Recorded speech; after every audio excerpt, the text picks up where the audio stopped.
ஒன்று சாமுவேலின் புஸ்தகம் 3ஆம் அதிகாரம்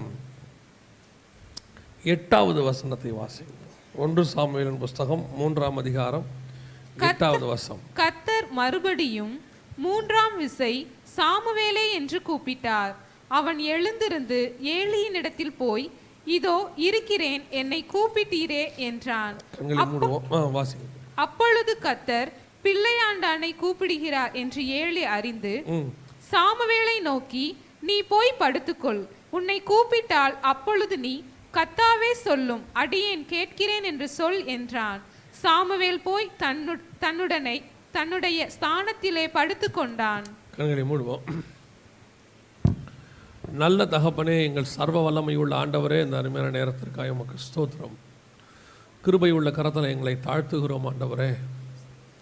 இந்த 3 நாட்களும் உடைய கிருபை, இரக்கம், தயவு எங்களோடு கூட இருந்ததுக்காக நன்றி அப்பா. காலையும் மாலையுமாய் நீர் எங்களோடு கூட இடைப்பட்டீர் தகப்பனே.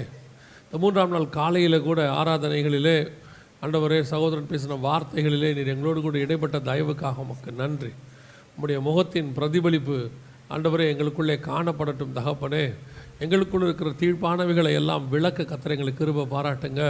நாங்கள் ஆண்டவரே, நீர் எங்கள் வாயாய் இருப்பீராக. எங்களுக்குள்ளே புறப்படுவைகள்லாம் உம்முடைய சத்தமாய் இருப்பதாக ஆண்டவரே. மனுஷர்கள் எங்கள் சத்தத்தை அல்ல ஆண்டவரே, உம்முடைய சத்தத்தை கேட்க கர்த்தர் கிருபை தருவீராக. காதேஸ் வனாந்தரத்தை அதிர பண்ணுகிற சத்தம் புறப்படுவதாக ஆண்டவரே. கேதுரு மரங்களை முறிக்கிற வார்த்தைகள் புறப்பட்டு வருவதாக தகப்பனே. கர்த்தருடைய சத்தம் வல்லமை உள்ளது என்று வாசிக்கிறோமே. எங்கள் சபை இன்னும் ஒரு விசை சுத்திகரிக்கத்தக்கதாக, பெண் மான்கள் ஈன பண்ணத்தக்கதாக, இன்னும் ஒரு ஆத்தும அறுவடை நடக்கத்தக்கதாக கர்த்தருடைய சத்தம் எங்கள் சபையில் கடந்து வரும்படி நாங்கள் செபிக்கிறோம் தகப்பனே. நம்முடைய மகிமை மூடிக்கொள்ளட்டும். நீர் பேசும், நீர் இடைபடும். எங்கள் ஆண்டவர் இயேசுவின் நாமத்தில் பிதாவே, அல்லேலூயா. 1 சாமுவேலின் புஸ்தகம் 3ஆம் அதிகாரம் 8-9 வசனம். கர்த்தர் மறுபடியும் 3ஆம் விசை சாமுவேலே என்று கூப்பிட்டார். இது நம்ம எல்லாருக்கும் தெரிஞ்சதான ஒரு சம்பவம். கர்த்தர் சாமுவேலை கூப்பிடுகிறார், 3 விசை கூப்பிடுகிறார். 3 விசை சாமுவேல் ஏலியின் இடத்துல போகிறார். ஏலியின் இடத்துல போய் என்னை கூப்பிட்டீர் என்கிறார். அப்பொழுது ஏலி கர்த்தர் கூப்பிடுகிறார் என்று அறிந்து ஏலி சொல்லிக் கொள்கிறார், கர்த்தாவே சொல்லும், அடியேன் கேட்கிறேன் என்று சொல் என்றான். 4ஆம் விசை கர்த்தர் சாமுவேலிடத்தில் வந்து பேசினார். இப்போது இந்த சம்பவம் நம்ம எல்லாம் நிறையா படித்த சம்பவம், நிறைய இதில் செய்திகள் எல்லாம் நீங்கள் கேட்டிருப்பீங்க. இதிலிருந்து ஒரு சில காரியங்கள் நான் வாசிக்கும் போது, இந்த பகுதியை வாசிக்கும் போது கர்த்தர் எனக்கு இடைப்பட்ட சில காரியங்களை தான் நாம் இப்பொழுது உங்களோடு கூட நாம் பகிர்ந்து கொள்ள போகிறோம். என்ன அப்படின்னா, இந்த சாமுவேல் கர்த்தர் கூப்பிடுகிறார், 3 விசை கூப்பிடுகிறார். 3 விசை கர்த்தரை கூப்பிடும் போதும் சாமுவேல் கூப்பிடுகிறது கர்த்தர் என்று சாமுவேலுக்கு தெரியவில்லை. 3 விசையும் சாமுவேல் நினைக்கிறாரு ஏலி கூப்பிடுறாருன்னு நினச்சிக்கிறார். ஒவ்வொரு வாட்டியும் சாமுவேலை கர்த்தர் கூப்பிடும்போது சாமுவேலே என்று சொன்னபோது சாமுவேல் எழுந்திரிச்சு போய் ஏலியின் இடத்துல தான் கேட்குறார், என்னை கூப்பிட்டீரேன்னு. ஆனால் ஏன் இந்த சாமுவேலுக்கு கர்த்தருடைய வார்த்தை தெரியவில்லை? கர்த்தருடைய சத்தம் தான் இதுன்னு ஏன் சாமுவேலுக்கு தெரியல? இந்த சாமுவேல் யார் அப்படின்னு சொல்லி நீங்கள் பார்த்தீங்கன்னு சொன்னால் வாசிங்க. 1 சாமுவேலின் புஸ்தகம் 1ஆம் அதிகாரம் 24வது வசனம் வாசிங்க. அவனை பால் மறக்க பண்ணின பின்பு 3 காளைகளையும் 1 மரக்கால மாவையும் 1 துருத்தி திராட்சரசத்தையும் எடுத்துக்கொண்டு அவனையும் கூட்டிக் கொண்டு சீலோவில் இருக்கிற கர்த்தருடைய ஆலயத்துக்கு போனாள். பிள்ளை இன்னும் குழந்தையாயிருந்தது. அப்படின்னா சாமுவேல் தேவனுடைய சமூகத்தில் கொண்டு வந்து விடும் பொழுது அவன் எப்பேற்பட்டவனாக இருந்தான்? குழந்தையாயிருந்தான். பால் மறக்க பண்ணின பின்பு, அப்படிதான் வசனம் சொல்லுது. அதுக்கு முந்தின வசனத்தில் அப்படியே அந்த ஸ்திரீ தன் பிள்ளையை பால் பறக்க பண்ண மட்டும் அதற்கு அப்படின்னு இருக்கு. அப்படின்னா அந்த பால் மறக்க பண்ணுகிறது அப்படின்னா என்ன? ஒவ்வொருத்தருக்கும் ஒவ்வொரு காலகட்டம்னு வச்சுக்கோங்களேன். இப்போல்லாம் பால் கொடுக்குற காலமே குறைஞ்சிருச்சு. பிள்ளைக்கு பால் கொடுக்கறது எல்லாமே டின்னு தான் இல்லையா? இப்போல்லாம் டின்னில் தான் பால் கொடுக்குறாங்க. பால் பாட்டில் வந்துருச்சு. அப்போல்லாம் பால் கொடுக்குற காலம்னு இருந்துச்சு, 3 மாதம் 6 மாதம். ஒரு சிலர்லாம் என்ன சொல்லுவாங்கன்னா, உங்கள் அப்பா 1 வயசு வரைக்கும் பால் குடித்தான் அப்படின்லாம் சொல்லுவாங்க பேரன் பேத்திக்கிட்ட சொல்லும்போது. ஒரு சிலர்லாம் 2 வயசு வரைக்கும் குடித்தாங்க. என்னவோ 1 வருஷமோ 2 வருஷமோ அல்லது 6 மாதமோ 3 மாதமோ. ஆனால் வசனம் சொல்லுது பிள்ளை இன்னும் குழந்தையாய் இருந்தது. அப்படின்னா சாமுவேல் கர்த்தருடைய ஆலயத்துக்கு வரும்போது அவன் வெறும் குழந்தை, சின்ன குழந்தை. நீங்கள் நினைக்கிற மாதிரி அவன் பெரிய வாலிபன் கிடையாது, ஒரு சின்ன குழந்தை. அவனை கொண்டு வந்து விடும்பொழுது பால் மறக்க பண்ணின பின்பு மேக்சிமம் 2 வருஷத்துக்குள்ளே வந்துட்டான். அவன் குழந்தைய தூக்கிட்டு வந்துட்டான், அவங்க அம்மா தூக்கிட்டு வந்து கொண்டு வந்து அங்கே விட்டுட்டான். ஆனால் இப்போ சாமுவேல் எப்படி இருக்கிறான் அப்படின்னு கேட்டிங்கன்னு சொன்னால் வசனம் சொல்லுது, 2ஆம் அதிகாரம் 26வது வசனம் வாசிங்க. 2:26. சாமுவேல் என்னும் பிள்ளையாண்டானோ பெரியவனாக வளர்ந்து. அப்போ வசனம் சொல்லுது இப்போ அவன் எப்படி இருக்கிறான்? பெரியவனா இருக்கிறான். குழந்தையா வந்தவன் சர்ச்சிலேயே வளர்றான். சர்ச்சிலேயே வளர்ந்து பெரியவன் ஆயிட்டான். இது முதலாவது. அவன் வேற எங்கேயும் போல சபைக்குள்ளே, நம்ம ஊர்லலாம் சொல்லுவாங்க கோயில் பூனைம்பாங்க, சிலரை கோயில் மாடும்பாங்க. என்னன்னா கோயிலே தான் கிடப்பாங்க, அப்படியே தான் இருப்பான் சர்ச்சிலே. அது ஒரு பெரிய ஆசீர்வாதம். நான் சொல்வேன், சபைக்குள்ளேயே வளர்ந்து சபையிலேயே படுத்து சபையிலே எழுந்திரிச்சு சபையிலேயே ஊழியம் பண்ணுறதுங்கிறது எல்லாருக்கும் அமையாது. அது அப்படி ஒரு வாய்ப்பு. பாஸ்டர் பிள்ளைகளை விட்டுருங்க, அதுக்கு வேறு வழியெல்லாம் அங்கே தான் நம்ம செய்கிறோம். பாஸ்டர் பிள்ளைகள் அல்லாதவர்களுக்கு அப்படி ஒரு வாய்ப்பு அமையுதுன்னா அது எல்லாருக்கும் அமையாது. அப்படி அது கர்த்தர் யாரை முன்குறிக்கிறாரோ அவங்களுக்கு தான் அப்படி அமையும். நான் ஆண்டவரை ஏற்றுக்கொண்ட புதுசில் 18 வயசில் சொல்லுவேன், நாங்கள் வாலிபர்கள் ஒரு 7-8 பேர் ஏற்றுக்கொண்டோம். ஆனால் என்னை மாத்திரம் அங்கே இருக்க அசோசியேட் பாஸ்டர் ஒருத்தர் இருப்பாங்க, ஒரு அண்ணன். அவங்க மட்டும் சொல்லுவாங்க, வீட்டில் போய் என்ன பண்ண போகிறேன் அப்படிம்பாங்க. ஒன்றும் இல்லைண்ணே, அப்போவா ஜோம் பண்ணலாம்பாங்க. ஆராதனை முடிச்சுட்டு கிளம்பும்போது கேட்பாங்க, இப்போ நீ வீட்டுக்கு போய்ட்டு என்ன பண்ணுவேன்? சாப்பிட்டு தூங்குவேன். தூங்கலாம் வேணாம், போய் சாப்பிட்டு வா, வீட்டுக்கு போயிட்டு ஜோம் பண்ணலாம்பாங்க. ஜோம் பண்ணி நைட்டு 1 மணி வரைக்கும் ஜோம் பண்ணுவோம், அங்கேயே படுப்போம். காலைல 5 மணிக்கு எழுந்திரிச்சு ஆராதனை நடக்கும். 6-6:30 மணி வரைக்கும் டெய்லி இருக்கும் காலை ஆராதனை. 5 மணி to 6 மணிக்கு ஜெபம் இருக்கும். முடிச்சுட்டு காலேஜுக்கு போயிட்டு திருப்பி சாயங்காலம் 7 மணி 8 ஜெபத்துக்கு வந்துடுவோம். இது எல்லாருக்கும் இப்படி அமையாது. ஒரு சிலர் இந்த காலேஜுக்கே போக மாட்டான், அவன் எங்கே தான் இருப்பான்? சர்ச்சிலே இருப்பான். அப்படி ஒரு வாய்ப்பு எல்லாருக்கும் அமையாது. கர்த்தர் முன்குறித்த ஒரு சிலருக்கு மட்டும் அமையும். அது சாமுவேலுக்கு அமையுது. சாமுவேல் என்ற பிள்ளையாண்டானோ பெரியவனாய் வளர்ந்து குழந்தையாக வந்தான். பால் மறக்க பண்ணுற காலத்தில் வந்தான். ஒரு 3 மாதத்துலேருந்து 1 வருஷத்துக்குள்ளே வந்துட்டான். ஆனால் இப்போ பெரியவனாக வளர்ந்துட்டான். 2வது, சாமுவேல் எங்கே இருக்கிறான்னு கேட்டிங்கன்னு சொன்னால், ஏலிங்கிற ஒரு பெரிய ஆசாரியன், அவன் தான் இஸ்ரவேல்லையே நம்பர் 1 ஊழியக்காரன். அவன் தான் பிரதான ஆசாரியன். இஸ்ரவேல்லையே பிரதான ஆசாரியன் நம்பர் 1. தமிழ்நாட்டில் இல்லை, இஸ்ரவேலுங்கிற நாட்டுக்கே அவன் தான் பிரதான ஆசாரியன். அப்படி ஒரு ஊழியக்காரங்கிட்ட இருக்கிறான். யோசித்து பாருங்கள் எவ்வளோ பெரிய போஸ்டிங். 1 சர்ச்சிலேயே வளர்றான், 2 மிகப்பெரிய ஊழியக்காரங்கிட்ட இருக்கிறான், அசோசியேட். இவன் தான் அடுத்து அசோசியேட் ஊழியக்காரன். 3வது ஊழியத்தில் அவன் எங்கே இருக்கிறான்னு பாருங்கள், வாசிங்க. 3ஆம் அதிகாரம் 3வது வசனம் வாசிங்க. தேவனுடைய பெட்டி இருக்கிற கர்த்தருடைய ஆலயத்தில் தேவனுடைய விளக்கு அணைந்து போகும் முன்னே சாமுவேலும் படுத்து கொண்டிருந்தான். விளக்கு எங்க இருக்கும்னு கேட்டீங்கன்னா பரிசுத்த ஸ்தலத்தில் இருக்கும். அங்கதான் 7 கிளை உள்ள பொன்குத்த விளக்கு இருக்கும். விளக்கு அணையும் முன்னே அவன் படுத்து கொண்டான். அப்படின்னா பரிசுத்த ஸ்தலத்தில் இருக்கிறான். இன்னும் சொல்ல போனா சர்ச்சிலேயே டாப் மோஸ்ட் பிளேஸ். அதுக்கு மேலே அவன் போக முடியாது. மகா பரிசுத்த ஸ்தலம் அது உள்ள ஏலி தான் போகலாம், பிரதான ஆசாரியன் மட்டும்தான் போகலாம். அதுவும் வருஷத்துக்கு ஒரு தடவை போகலாம். இப்போ சாமுவேலுடைய நிலைமையை நினச்சி பாருங்க. சின்ன அப்படி நினைவு தெரிஞ்ச நாள்லேருந்து சர்ச்சில் வளர்றான். ஒரு தி பெஸ்ட், அதாவது அந்த நாட்டிலே இருக்கிற நம்பர் 1 ஊழியக்காரங்கிட்ட வளர்றான். ஊழியத்திலையும் நம்பர் 2 பொசிஷன். ஆலயத்திலேயே அந்த பரிசுத்த ஸ்தலத்தில் படுத்து தூங்குற அளவுக்கு அவனுக்கு என்ன இருக்குது? இடம் இருக்குது. அப்படிப்பட்ட ஒரு சாமுவேலுக்கு கர்த்தருடைய சத்தம்னா என்னன்னு தெரியல. கர்த்தர் கூப்பிடுறாரு, ஆனால் அது கர்த்தர் சத்தம்னு யாருக்கு தெரியல?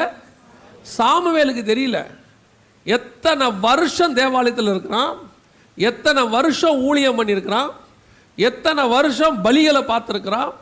கூடவே சபையிலேயே படுத்திருக்கிற ஒருத்தனுக்கு கர்த்தர் சத்தம்னா என்னன்னு தெரியல. இதுதான் இன்னைக்கு திருச்சபையினுடைய நிலைமை, விசுவாசியினுடைய நிலைமை. ஏன் நிறைய ஊழியர்களோட நிலைமையும் இதுதான். கர்த்தருடைய சத்தம்னா என்ன, கர்த்தர் எப்படி பேசுவார் அப்படின்னு ஏதாவது தெரியுமா? கொஞ்சமாவது ஆண்டவரை தெரியுமா? பிலிப்பியருக்கு எழுதும் போது பவுல் சொல்றாரு, அவரை அறிகிற அறிவின் மேன்மைக்காக. அறிகிற அறிவின் மேன்மை என்ன? கர்த்தருடைய காரியங்களை தெரிந்து கொள்ளுதல். அவரை அறிகிற அறிவு. பாருங்க, ஒரு கணவர் இருக்கிறாருன்னா அந்த ஊரில் இருக்கிறவங்களுக்கு கணவரை பற்றி ஓரளவுக்கு தெரியும். என்ன தெரியும்? அவர் ஒயிட் அண்ட் ஒயிட் போடுவார், இன்ன பைக்கில் வருவார், இன்ன காரில் வருவார், அவர் வந்து தலையை இப்படி வகுடு எடுத்து வாரி இருப்பார், அவர் வந்து ஒரு பாஸ்டராக இருக்கிறாரு. இதெல்லாம் அந்த ஊரில் இருக்கிற எல்லாருக்கும் தெரியும். ஆனால் மனைவிக்கு மட்டும்தான் அதையும் தாண்டி தெரியும். அவர் என்ன சாப்பிடுவார், அவர் எப்போ கோவப்படுவார், அவர் எத்தனை மணிக்கு தூங்குவார், அவருக்கு என்னென்ன பிரச்சனைகள் இருக்குது, இதெல்லாம் யாருக்கு தெரியும்? மனைவிக்கு தான். வெளியே இருக்கிறவங்களுக்கு தெரியாது. வெளியே இருக்கிறவங்களுக்கு அவர் சாதாரணம். அப்போ மணவாளனாகிய இயேசுவை பற்றி இந்த உலகத்துக்கு ஒன்று தெரியும், கண்டிப்பாக நல்லா தெரியும். இயேசு கிறிஸ்து மெய்யான தேவன் உலகத்துக்கு தெரியும். இயேசு கிறிஸ்து பரிசுத்தமானவர் உலகத்துக்கு தெரியும். இயேசு கிறிஸ்து மரித்து உயிரோடு கூட எழுந்தார் உலகத்தான் சொல்கிறான், யாரும் இல்லைன்னு சொல்லலை. இயேசு கிறிஸ்து மீண்டும் வருவார் நாம சொல்கிறோம். இன்றைக்கி ஒரு உலகத்தான் சொல்கிறான். இன்றைக்கி இசை வாசிக்கிற ஒருத்தன் சொல்கிறான் டிவியில், நீங்கள் யாரை பார்க்க ஆசைப்படுகிறீர்கள்? அவன் சொல்கிறான், திரும்பி வரப்போகிற இயேசுவை பார்க்க நான் ஆசைப்படுகிறேன். இயேசுவை அறியாத மனுஷன் அவன் சொல்கிறான், திரும்பி வரப்போகிற இயேசுவை பார்க்க நான் ஆசைப்படுகிறேன். இப்போ அவர்களுக்கெல்லாம் எல்லாம் தெரியுது இயேசுவை பற்றி. சரி, இதை தாண்டி உங்களுக்கு என்ன தெரியும்? சபைக்கு என்ன தெரியும் இயேசுவை பற்றி? இப்போ இதையும் தாண்டி இயேசுவை பற்றி உங்களுக்கு என்ன தெரியும்? இயேசு பரிசுத்தம் உள்ளவர், நீதி உள்ளவர். நம்மளை விட இந்த விளாத்தி குளத்தில் வைகோன்னு ஒருத்தர் இருந்தார், ரொம்ப நல்லா பேசுவார் இயேசுவை பற்றி. வசனத்தோடு எடுத்து பேசுவார். ஏசாயான்னு சொல்லி வசனத்தோடு பேசுவார், சரளமாக பேசுவார், 15 நிமிஷம் பேசுவார்.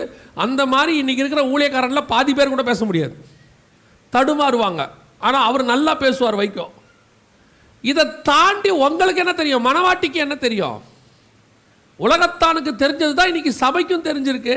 இயேசுவை பற்றி என்ன தெரியும்? இயேசு பரிசுத்தம் உள்ளவர், எனக்காக மரித்தார், உயிர்த்தார், மீண்டும் வருவார். இது அவனே சொல்லுவான், உலகத்தில் இருக்கிறவனே சொல்லுவான். நாம் என்ன தெரிஞ்சு வச்சிருக்கிறோம்? அதையும் தாண்டி கர்த்தருடைய சத்தம்னா என்ன, கர்த்தருடைய சித்தம்னா என்ன, கர்த்தர் எப்போ கோபப்படுவார், கர்த்தர் எப்போ உலாவுவார், கர்த்தர் எப்பொழுது குளிர்ச்சியான நேரத்துக்கு வருவார், மமனையின் சமபூமிக்கு எப்போ வருவார், இதெல்லாம் நமக்கு தான் தெரிஞ்சிருக்கணும். இதுதான் கர்த்தரை அறிகிற அறிவு. இந்த கர்த்தரை அறிகிற அறிவில் முதல்ல நமக்கு தெரிஞ்சிருக்க வேண்டியது கர்த்தருடைய சத்தம். ஏன் கர்த்தருடைய சத்தம் முதல்ல சபைக்கு தெரியணும்னா, இயேசு வரும்போது நமக்கு என்ன கேட்கும்?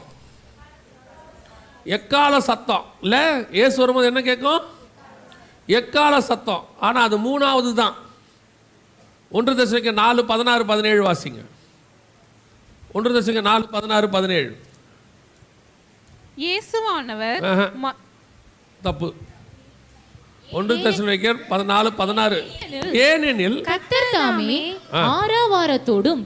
தாமே ஆரவாரத்தோடும் பிரதான தூதனுடைய சத்தத்தோடும் தேவ எக்காலத்தோடும் வானத்திலிருந்து இறங்கி வருவார். இப்ப நீங்க எல்லாம் எதுக்கு வெயிட் பண்றீங்க?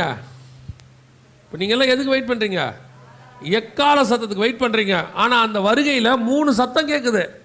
ஏனெனில் கர்த்தர் தாமே ஆரவாரத்தோடும். ஃபர்ஸ்ட் சவுண்டே என்ன சவுண்டு? கர்த்தருடைய சவுண்டு. கர்த்தர் தாமே ஆரவாரத்தோடும். கர்த்தர் தாமே, அவரே கர்த்தர் தாமே ஆரவாரத்தோடும். 2வது பிரதான தூதனுடைய சத்தத்தோடும். 3வது தேவ எக்காலத்தோடும். பொதுவாக நான் இது விளையாட்டுக்கு சொல்கிறது, நீங்கள் சீரியஸாக எடுத்துக்காதீங்க. பொதுவாக இந்த 3 சவுண்டு ஏன் தெரியுமா?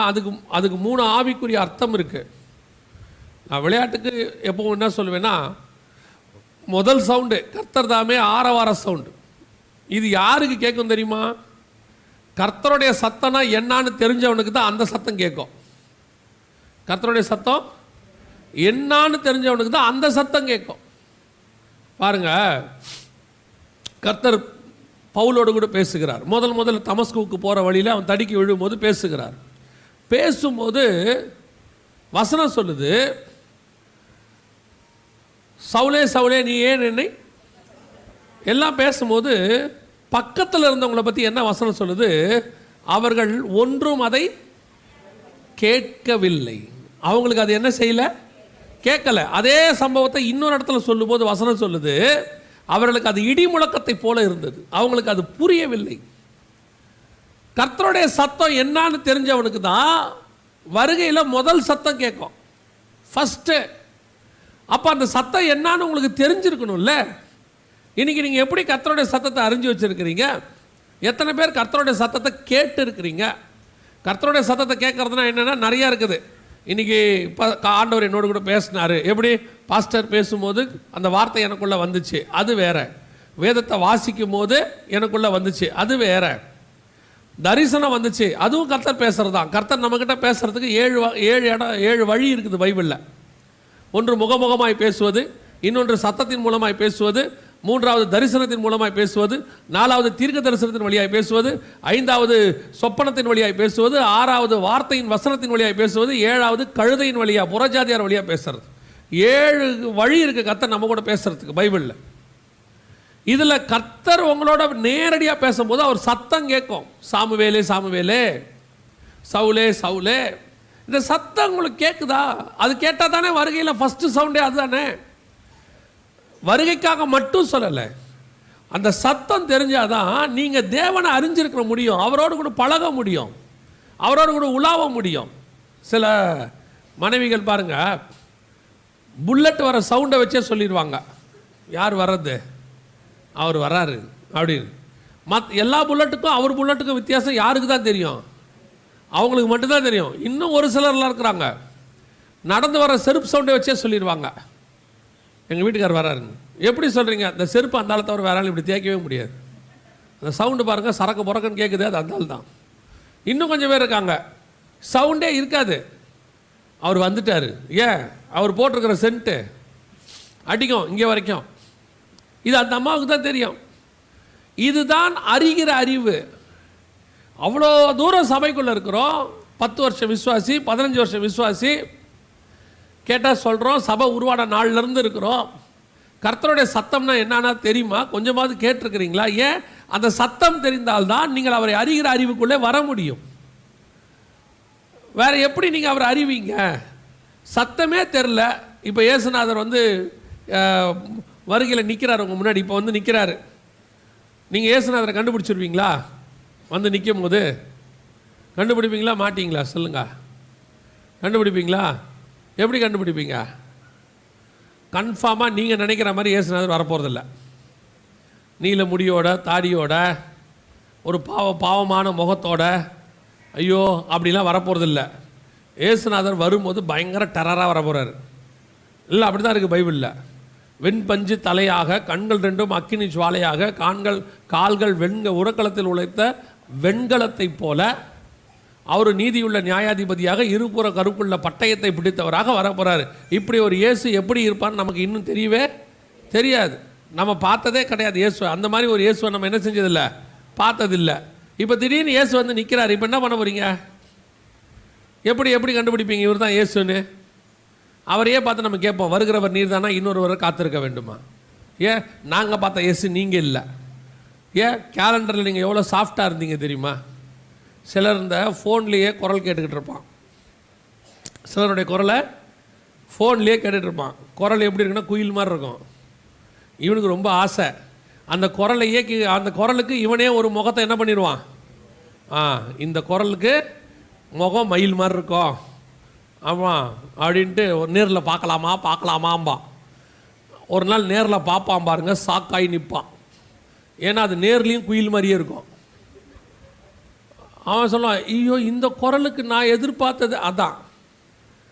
குரலுக்கு நம்ம ஒரு உருவம் கொடுக்குறோம்ல, எல்லாருமே அதே மாதிரி இருக்கவே மாட்டாங்க. இப்போ அப்படி எதிரில் வர ஆளை நீங்கள் எப்படி கண்டுபிடிப்பீங்க? வந்து நிற்கிறாங்க.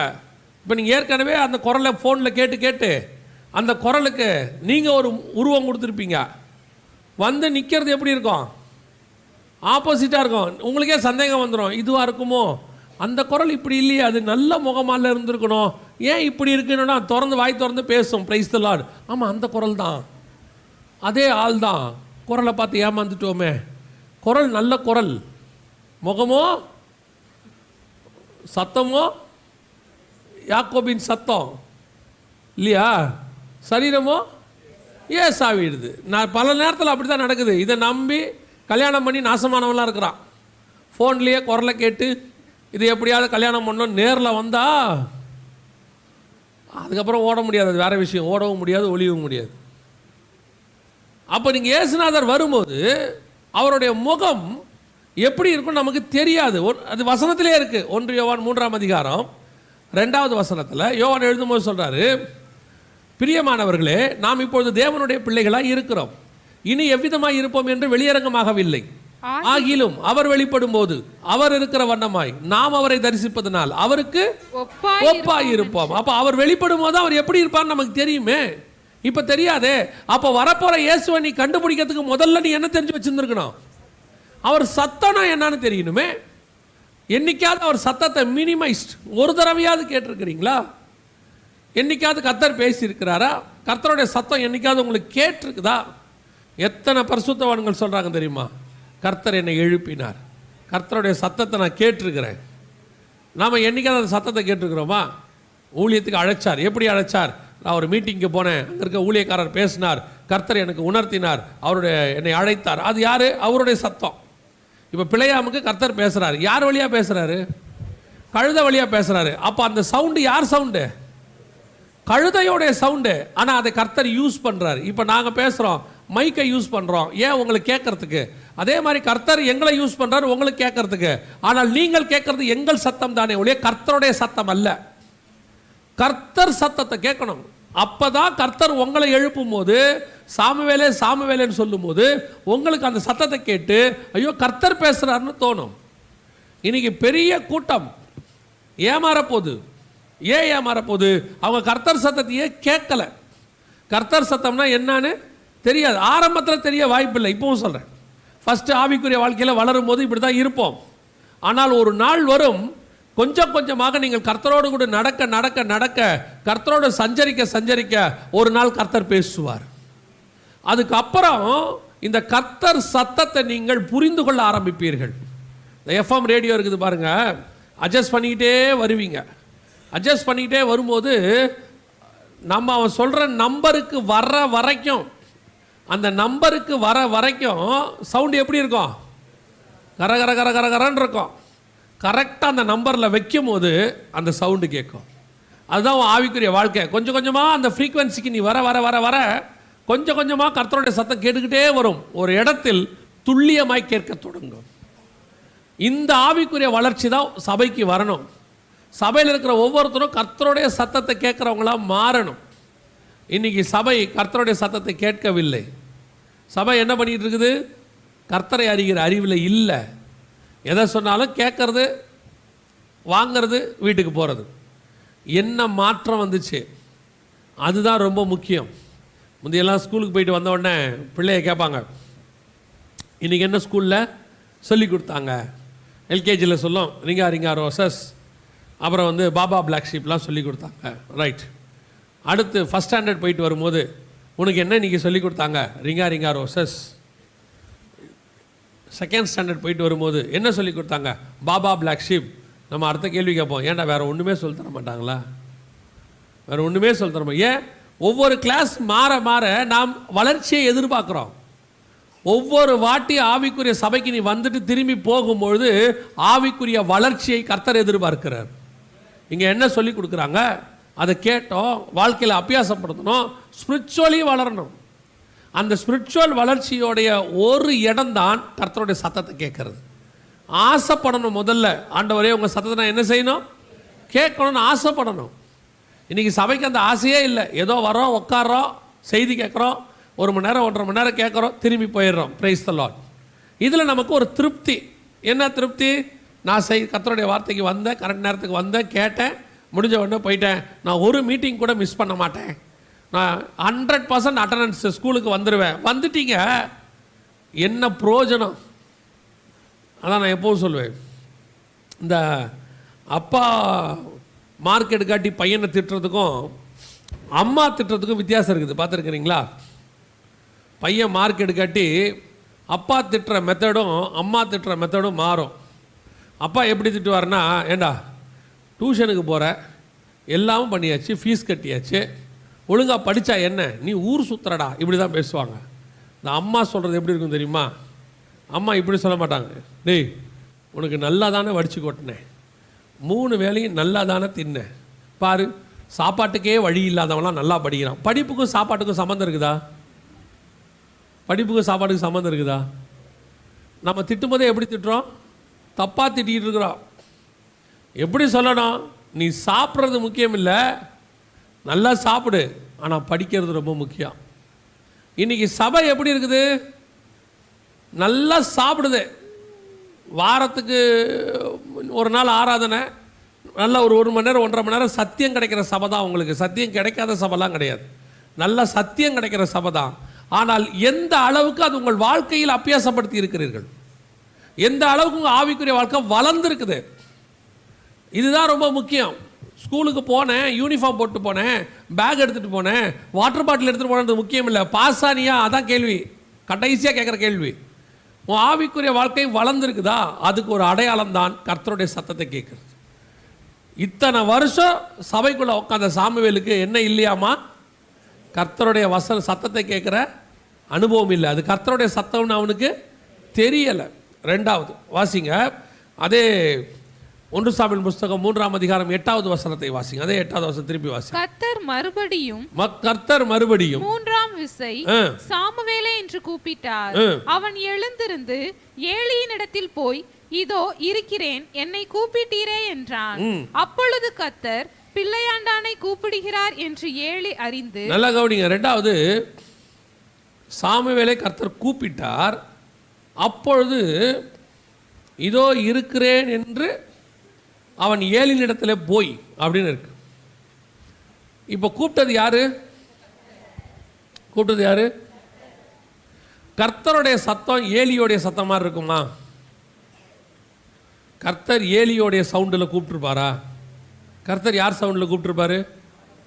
அவர் சவுண்டில் கூப்பிட்டுருப்பாரு. கர்த்தருடைய சத்தம் இடத்துக்கு ஏற்ற மாதிரி மாறும். உதாரணமாக இப்போ நீங்கள் வெளிப்படுத்தின விசேஷத்தில் வாசிக்கும் போது 1ஆம் அதிகாரத்தில் ஆண்டவர் ஒரு காரியம் சொல்கிறார் பாருங்க. கர்த்தருடைய சத்தம் எப்படி இருக்குதுன்னு அங்கே இருக்கும். எக்கால சத்தத்தை போல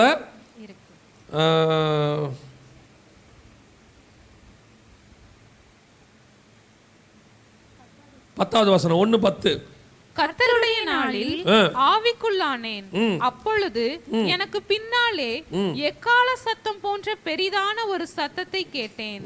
அது, நான் அல்பாவும் ஒமேகாவும் முந்தினவரும் பிந்தினவருமாயிருக்கிறேன். இப்ப சத்தம் எப்படி இருக்குது? எக்கால சத்தத்தை போல ஒரு சத்தத்தை கேட்டேன். 4ஆம் அதிகாரத்தில் வாசிச்சீங்கன்னா பெருவெள்ளத்து இரைச்சலை போல ஒரு சத்தத்தை கேட்டேன்னு இருக்கும். 4:1 வாசிங்க. இவைகளுக்கு பின்பு இதோ பரலோகத்தில் திறக்கப்பட்டிருந்த ஒரு வாசலை கண்டேன். முன்னே எக்கால சத்தம் போல என்னுடனே பேச நான் கேட்டிருந்த சத்தமானது, இங்கே ஏறி வா, இவைகளுக்கு பின்பு சம்பவிக்க வேண்டியவைகளை உனக்கு காண்பிப்பேன். இன்னொரு இடத்துல பாத்தீங்கன்னா பெருவெள்ளத்து இரைச்சலை போல அப்படின்னு இருக்கும். கர்த்தருடைய சத்தம் ஒவ்வொரு இடத்துல எப்படி மாறும்? ஒரு இடமா மாறும். இப்போ எலியா கிட்ட பேசுறாரு. பேசும்போது எப்படி பேசுறாரு? 1 ராஜாக்களின் புஸ்தகம் 19ஆம் அதிகாரத்தில் ஆண்டவர் பேசும்போது மெல்லிய சத்தத்தை கேட்டேன். இந்த இடத்துல எப்படி இருக்கு சத்தம்?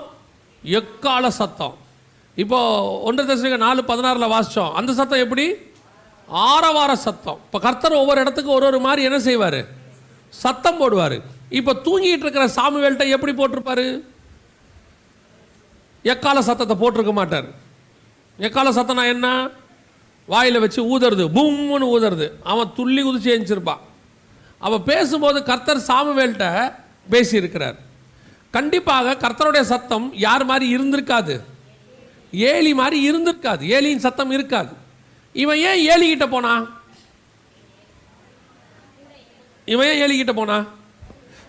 இவனுடைய எண்ணம் என்ன தெரியுமா? இந்த ஏரியாவில் நம்ம 2 பேர் தான் இருக்கிறோம். ஒன்று கூப்பிட்டா என்னை யார் தான் கூப்பிடணும்? ஏலி தான் கூப்பிடணும். சரி, இது முதல் தடவை. அப்போவே அது கர்த்தருடைய சத்தம் தான், ஏலி சத்தம் இல்லை. அது முதல் தடவை. 2வது தடவை ஏந்திரிச்சு இப்போ ஆண்டவர் கூப்பிட்றாரு, சாமுவேலே சாமுவேலே. இப்போ திருப்பி ஏந்திச்சு எங்கே போகிறான்? ஏலிகிட்ட போகிறான். இப்போவும் ஏலி சொல்கிறாரு, நான் இல்லைப்பான்னு. 3வது தடவை கூப்பிட்றாரு. இப்போ யார் கூப்பிட்றது? இப்போவும் கர்த்தர் தான் கூப்பிட்றாரு. இப்போவும் யார்கிட்ட தான் ஏந்திச்சு போகிறான்? அப்படின்னா சாமுவேலுக்கு கர்த்தருடைய சத்தம் தெரியலங்கிறது வேற ஃபர்ஸ்ட். 2வது சாமுவேலுக்கு இப்போ யார் சத்தமும் தெரியல, ஏலியோடைய சத்தமும் சரியா தெரியல அவனுக்கு. இத்தனை வருஷம் யார் கூட தான் இருந்திருக்கிறான்? ஏலி கூட தான் இருந்திருக்கிறான். ஏலி சத்தம் நல்லா தெரியுங்கிற எண்ணம் இருக்குது. ஆனால் இவனுக்கு இன்னும் ஏலியின் சத்தமே ஆவிக்குரிய வாழ்க்கையில் என்ன செய்யல, தெரியல. கூப்பிடுறது ஏலி இல்லைன்னு அவனுக்கு தெரியல. பல நேரத்தில் ஏலி கூப்பிடும் போதே ஓடி இருப்பான். ஆசாரிப்பு கூடத்தில் வேலை செய்யும் போது சாமுவேலே என்னன்னா ஓடிடுவான். ஆனால் இப்போ கூப்பிடுறது ஏலி கிடையாது. ஒரு தடவைக்கு 4 தடவை கர்த்தர் கூப்பிட்றாரு. 3 தடவையும் அது யாருன்னு தெரியல, ஏலினும் தெரியல, கர்த்தர்னும் தெரியல. இதுதான் சபையினுடைய 2வது நிலைமை.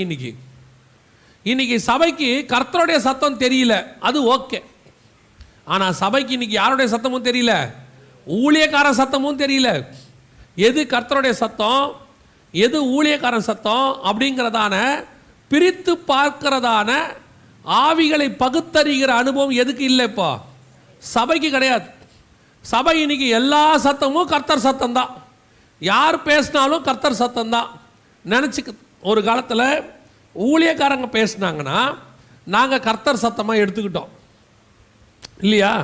கர்த்தர் சத்தமாக எடுத்துக்கிட்டோம். நாம் எல்லாருமே இங்கேருந்து பேசின உடனே நாம் என்ன செய்வோம்? ஆண்டவர் என்னோடு கூட பேசினாரு, என்னை உணர்த்தினாருன்னு மாறணும். இப்போ ஊழியக்காரர் மூலயமா ஆண்டவரே பேசினாலும் இப்போ இருக்க விசுவாசி என்ன சொல்லுது?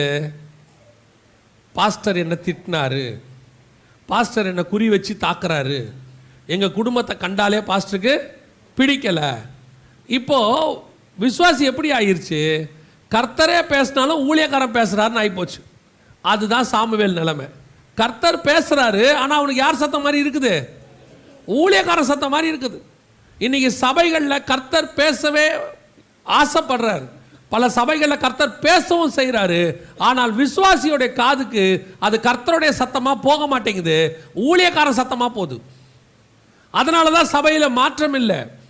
அதனால தான் சபைக்குள்ளே எந்த விதமான ஒரு எழுப்புதலும் வரமாட்டேங்குது. சபை திருப்பி திருப்பி போய் படுத்துக்குது. ஏன் படுத்துக்குது? வர சத்தம்லாம் ஊழியக்கார சத்தம். யார் பேசினாலும் சில நேரத்தில் சிலர் வந்து சொல்லுவாங்க, கூட்டம் முடிஞ்ச உடனே செய்தி ரொம்ப நல்லா இருந்துச்சு, தப்பான சாட்சி. அது தப்பான சாட்சி. நல்ல செய்தி தேவையே கிடையாது, பிரயோஜனமுள்ள செய்தி தான் தேவை. நல்ல செய்திங்கிறது என்ன? யார் வேணாலும் சொல்லலாம். ஒரு போஸ்ட்மேன் வந்து உங்களுக்கு வெளிநாட்டில் வேலை கிடச்சிச்சு அப்படின்னு சொல்கிறாருன்னு வச்சுக்கோங்க, அது என்ன செய்தி? நல்ல செய்தி. ரொம்ப நாளாக கல்யாணம் ஆகாத ஒரு பொண்ணுக்கு பையனுக்கு ஒரு வரன் கிடச்சிருச்சு, கல்யாணம் ஃபிக்ஸ் ஆயிடுச்சு, இது என்ன செய்தி? நல்ல செய்தி. அதே தான் நாங்களும் இங்கே சொல்கிறோன்னு வச்சுக்கோங்க. நீ சுகமாவாய், நீ பலமாவாய், வீடு கட்டுவாய், வாசல் கட்டுவாய், இதெல்லாம் என்ன செய்தி? நல்ல செய்தி. இந்த செய்தி சபைக்கு என்ன தேவை? தேவையில்லை. சபைக்கு எது தேவை தெரியுமா? உன் ஆத்மாவுக்கு தேவையான பிரயோஜனமுள்ள செய்தி. கர்த்தர் என்னோட பேசினாரு, என்னை உணர்த்தினாரு, என்னை குத்தினாரு, இன்னைக்கு என்னுடைய பாவங்களை விடுறதுக்கு கர்த்தர் சொல்லி கொடுத்தாரு, நெடுநாளாக இருந்த என்னுடைய டவுட்டை கர்த்தர் போக்கி இருக்கிறாரு. இதுதான் பிரயோஜனமுள்ள செய்தி. இன்னைக்கு சபை எதை விரும்புது தெரியுமா? கர்த்தர் பேசுறத விரும்பலை. சபை எதை விரும்புது? ஊழியக்காரங்கிட்ட ஓடுது. ஊழியக்காரன் பேசுறத விரும்புது.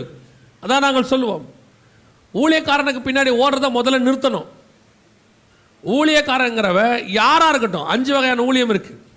இந்த 5 வகையான ஊழியக்காரங்க அத்தனை பேரும், நாங்கள் அத்தனை பேரும் ஒரு சபையை உருவாக்கி நல்ல மனவாட்டியை கர்த்தருக்கு ஒப்பு கொடுக்கத்தான் இருக்கிறோமே ஒழிய எங்களுக்கு ஒரு ஃபேன் கிளப்பை உருவாக்குறதுக்கு நாங்கள் இல்லை. எங்களுக்கு ஒரு க்ரௌடை உருவாக்கி பவுலை சேர்ந்தவன் என்றும் கேபாவை சேர்ந்தவன் என்றும் அப்போலோவை சேர்ந்தவன் என்றும் உருவாக்குவதற்கு தேவையே கிடையாது. ஒரு ஊழியக்காரனுடைய வேலை தேவன் பக்கம் திருப்புவது, தேவனை தேவனாக காட்டுவது. நீங்கள் என்ன பண்ணுறீங்க? அப்படியே ஊழியக்காரனை வர்ஷிப் லீடராக மாற்றிடுறீங்க. ஊழியக்காரன் ஆராதனைக்குரியவனாக மாறிடுறான்.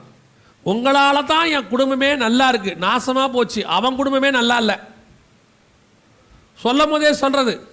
உங்கள் வார்த்தை மட்டும் இல்லைன்னா என்ன நல்லா இருந்திருப்பேன் நீ.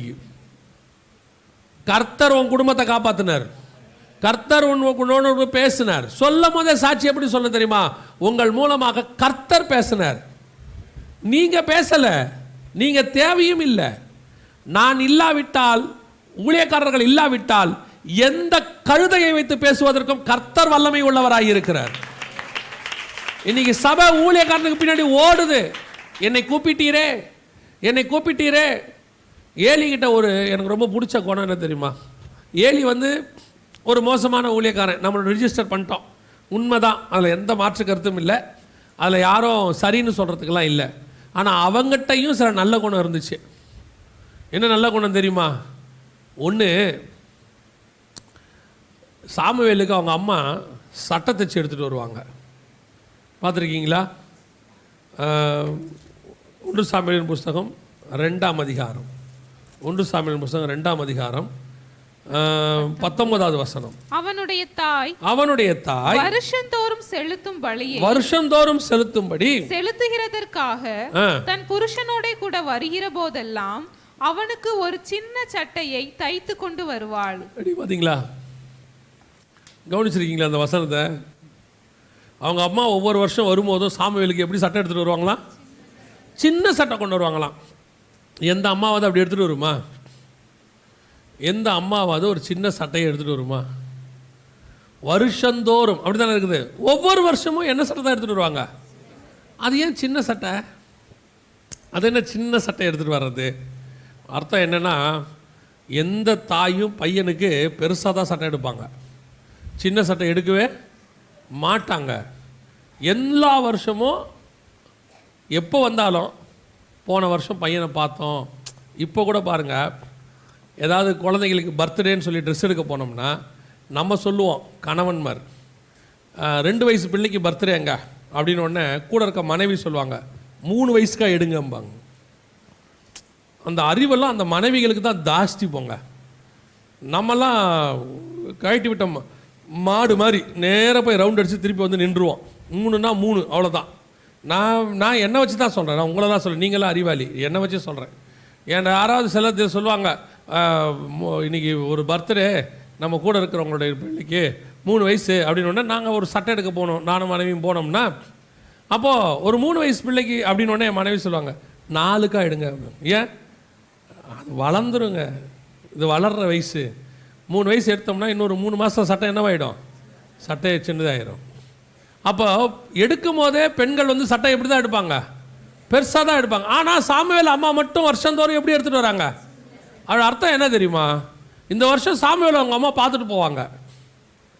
இப்போ பார்த்தா பையன் நல்லா வளர்ந்துருக்கிறான், அடுத்த வருஷம் இன்னும் கொஞ்சம் என்ன செய்வான்? வளர்ந்துருப்பான். அப்போ இவங்க என்ன பண்ணுவாங்க? அதை விட இன்னும் கொஞ்சம் பெருசாக, போன வருஷமே பையன் நல்லா பெருசாக இருந்தாங்க, கொஞ்சம் பெருசாக எடுங்க, நல்லா வளர்றான். இப்போ எடுத்துக்கிட்டு போகிறாங்க. சாமுவேல் அதை விட பெருசாக வளர்ந்துருக்கிறான். இந்த தாய் கற்பனை பண்ணுகிறதை விட ஊழியக்காரன் அவனை நல்லா வளர்த்து வச்சிருந்தான். அதான் ஏலியினுடைய காரியம். ஏலி மோசமானவன் தான், பையன் விஷயத்தில் மோசமானவன் தான், ஆனால் விசுவாசி விஷயத்தில் அவன் ரொம்ப நல்லவன். பார்த்துருக்கீங்களா? பையனை ஒழுங்காக வளர்க்கல, ஆனால் யாரை ஒழுங்காக வளர்த்துருக்கான்? இன்றைக்கும் நிறைய ஊழியக்காரங்கிட்ட அந்த ப்ராப்ளம் இருக்குது. குடும்பத்தை சரியாக வளர்க்குறானோ இல்லையோ, சபையை கரெக்டாக வளர்த்துருவான். சபை சூப்பராக இருக்கும். எல்லாரும் சொல்லுவாங்க ஸ்ட்ரிக்டான பாஸ்டர், நல்லா செய்தி கொடுப்பாரு, நல்லா கட்டிடமாக நடத்துவார், பசங்க மட்டும் கெட்டு போயிடும். அதான் ஏலியோடைய சுபாவம். இது ஏலிகிட்ட இருக்கிற நல்ல சுபாவம் ஃபஸ்ட்டு. 2வது பாருங்க, இப்போ சாமுவேல் கேட்குறான், என்னை கூப்பிட்டீரேன்னு கேட்குறான். கேட்ட உடனே ஏலி எவ்வளோ அழகாக சொல்கிறான் பாருங்க. கர்த்தர் கூப்பிடுகிறார் என்பதை ஏலி அறிந்து, அவனுக்கு தெரியுது பையனை யார் எழுப்புறது? கர்த்தர் எழுப்புறாரு. இன்றைக்கி இருக்கிற நிறைய ஊழியக்காரனாக இருந்தால், டேய் தூக்கத்தில் வளராதடா, கூப்பிட்றேன்னு ஒழுங்கா படுறா, இன்னொரு வாட்டி வந்து கையை காலம் உடச்சி விடுவேன். அதுக்கப்புறம் சாமியில் எழுந்திரிக்கவே மாட்டான் யார் கூப்பிட்டாலும். அவன் எவ்வளோ அழகாக நடத்துகிறான் பாருங்க. கர்த்தர் கூப்பிடுகிறார் என்பதை அறிந்து நெக்ஸ்ட் டைம் சவுண்டு கேட்டால் சொல்லும் கர்த்தாவேன்னு போய் சொல்லி கொடுக்குறான் பாருங்க. ஆண்டவர்கிட்ட பேசுறது எவ்வளோ அழகா. அதான் ஊழியக்காரனுடைய சுபாவம், அதான் ஊழியக்காரன் சுபாவம். அப்படிப்பட்ட ஒரு நல்ல ஊழியக்காரன் தான் ஏலி. அவங்ககிட்ட தான் இவன் இருக்கான், ஆனால் இவனுக்கு அவன் சத்தம் தெரியல. இன்னைக்கு சபையினுடைய நிலைமை அதுதான். ஊழியக்காரன் சொன்னாலும் சபைக்கு என்ன தெரியல? ஊழியக்காரன் சத்தமும் தெரியல, கர்த்தருடைய சத்தமும் தெரியல. சபை இன்னைக்கு ஓடிக்கிட்டு இருக்கு ஊழியக்காரனுக்கு பின்னாடி. நீங்கள் தாயா, நீங்கள் தாயா, நீங்கள் இல்லாட்டி இல்லையா. அது எல்லாருக்கிட்டையும் இருக்கு. இந்த மாதிரி சுவிசேஷகத்தையும் இருக்கே, பாட்டு பாடுறவங்ககிட்டையும் போயிடுறாங்க. உங்கள் பாட்டு மட்டும் இல்லைன்னா நான்லாம் ஆறுதல் இல்லாமல் உடஞ்சி துக்குலாக போயிருப்பேன். கண்ணாடியில் செஞ்சு வச்சுருந்தாங்க அவங்கள. கர்த்தர் பாட்டை யூஸ் பண்ணார், அதில் எந்த மாற்று கருத்தும் இல்லை. ஆனால் ஹீல் பண்ணது கர்த்தர் தானே ஒழிய ஊழியக்காரன் கிடையாது. சிலர்லாம் பாஸ்டர்கிட்ட வந்து சொல்லுவாங்க, அதுலேயும் சில பாஸ்டருங்க பாவம் தெரியுமா, பாஸ்டர்கிட்ட வந்து சொல்லுவாங்க, பாஸ்டர் நீங்கள் இருந்தால் நான் இருப்பேன், நீங்கள் செத்தா நானும் செத்துருவேன், என் குடும்பம் இன்றைக்கி இருக்குன்னா நீங்கள் தான். அவங்ககிட்ட தான் கேர்ஃபுல்லாக இருக்கணும். அவங்ககிட்ட தான் எப்படி இருக்கணும்? கேர்ஃபுல்லாக இருக்கணும். எதுக்கு சொல்கிறேன்? கெட்டவங்கன்ற சொல்லலை, எவ்வளோ தூக்குறானோ அவ்வளோ கீழே போகிறதுக்கும் ரெடியாக இருப்பான் அவன். ஆனால் அவன் உண்மையிலே நல்லா நம்ம நேசிக்கிறவன் இருக்கான்ல, அவன் அதெல்லாம் ஒன்றும் வந்து சொல்லவே மாட்டான். அவன் போய் நமக்காக ஜோம் பண்ணிக்கிட்டு இருப்பான், எங்கள் ஊழியக்காரர் ஆசீர்வதியும் ஆண்டவரே, அவர் குடும்பம் நல்லா இருக்கட்டும், அவன் ஜோம் பண்ணிட்டே இருப்பான். இந்த சில கேஸ் இருக்கும், பார்த்த உடனே அப்படியே எஸ் ஷேப்பில் வளையும். ஐயா பிரைஸ் தி லார்ட் ஐயா, எங்கள் குடும்பம் இன்றைக்கி உயிரோடு இருக்கிறதுக்கு நீங்கள் தான் ஐயா காரணம், நாளைக்கு ஊழியக்கார குடும்பம் நாசமாக போகிறதுக்கு அதான் காரணம். போய் அப்படியே ஹீரோ வர்ஷிப் ஆக்கி ஊழியக்காரங்கிட்ட ஓடுறது. கூப்பிட்டீங்களா? அவன் சொன்னான், நான் இல்லை, என்னை விட்டுருங்கிறான். நான் இல்லை. இன்னைக்கு சபையோடைய பிரச்சனை என்ன? முதலாவது கர்த்தருடைய சத்தம் என்னன்னா சபைக்கு தெரியல. இன்னைக்கு ரெண்டாவது யாருடைய சத்தமும் தெரியல, ஊழியக்கார சத்தமும் தெரியல. இந்த டிஃபரன்ஷியேட்ஸ் யாருக்கு தெரியணும்? சபைக்கு தெரியணும். பாருங்க, யோவான் ஸ்நானங்கிட்ட ஒரு பெரிய கூட்டம் வருது.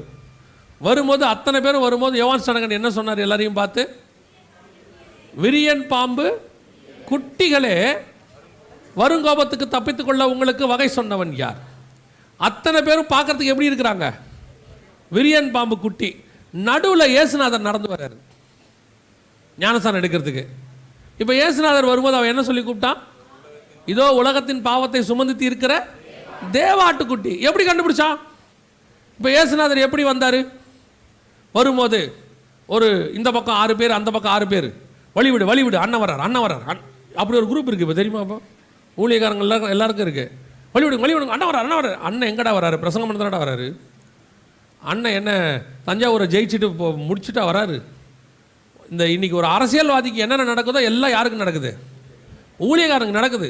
அண்ணன் வரார், வழிவிடுங்க ஐ கிட்ட தொடா ஏன் இன்னைக்கு நிறைய பேர் அப்படித்தான் இருக்கான்.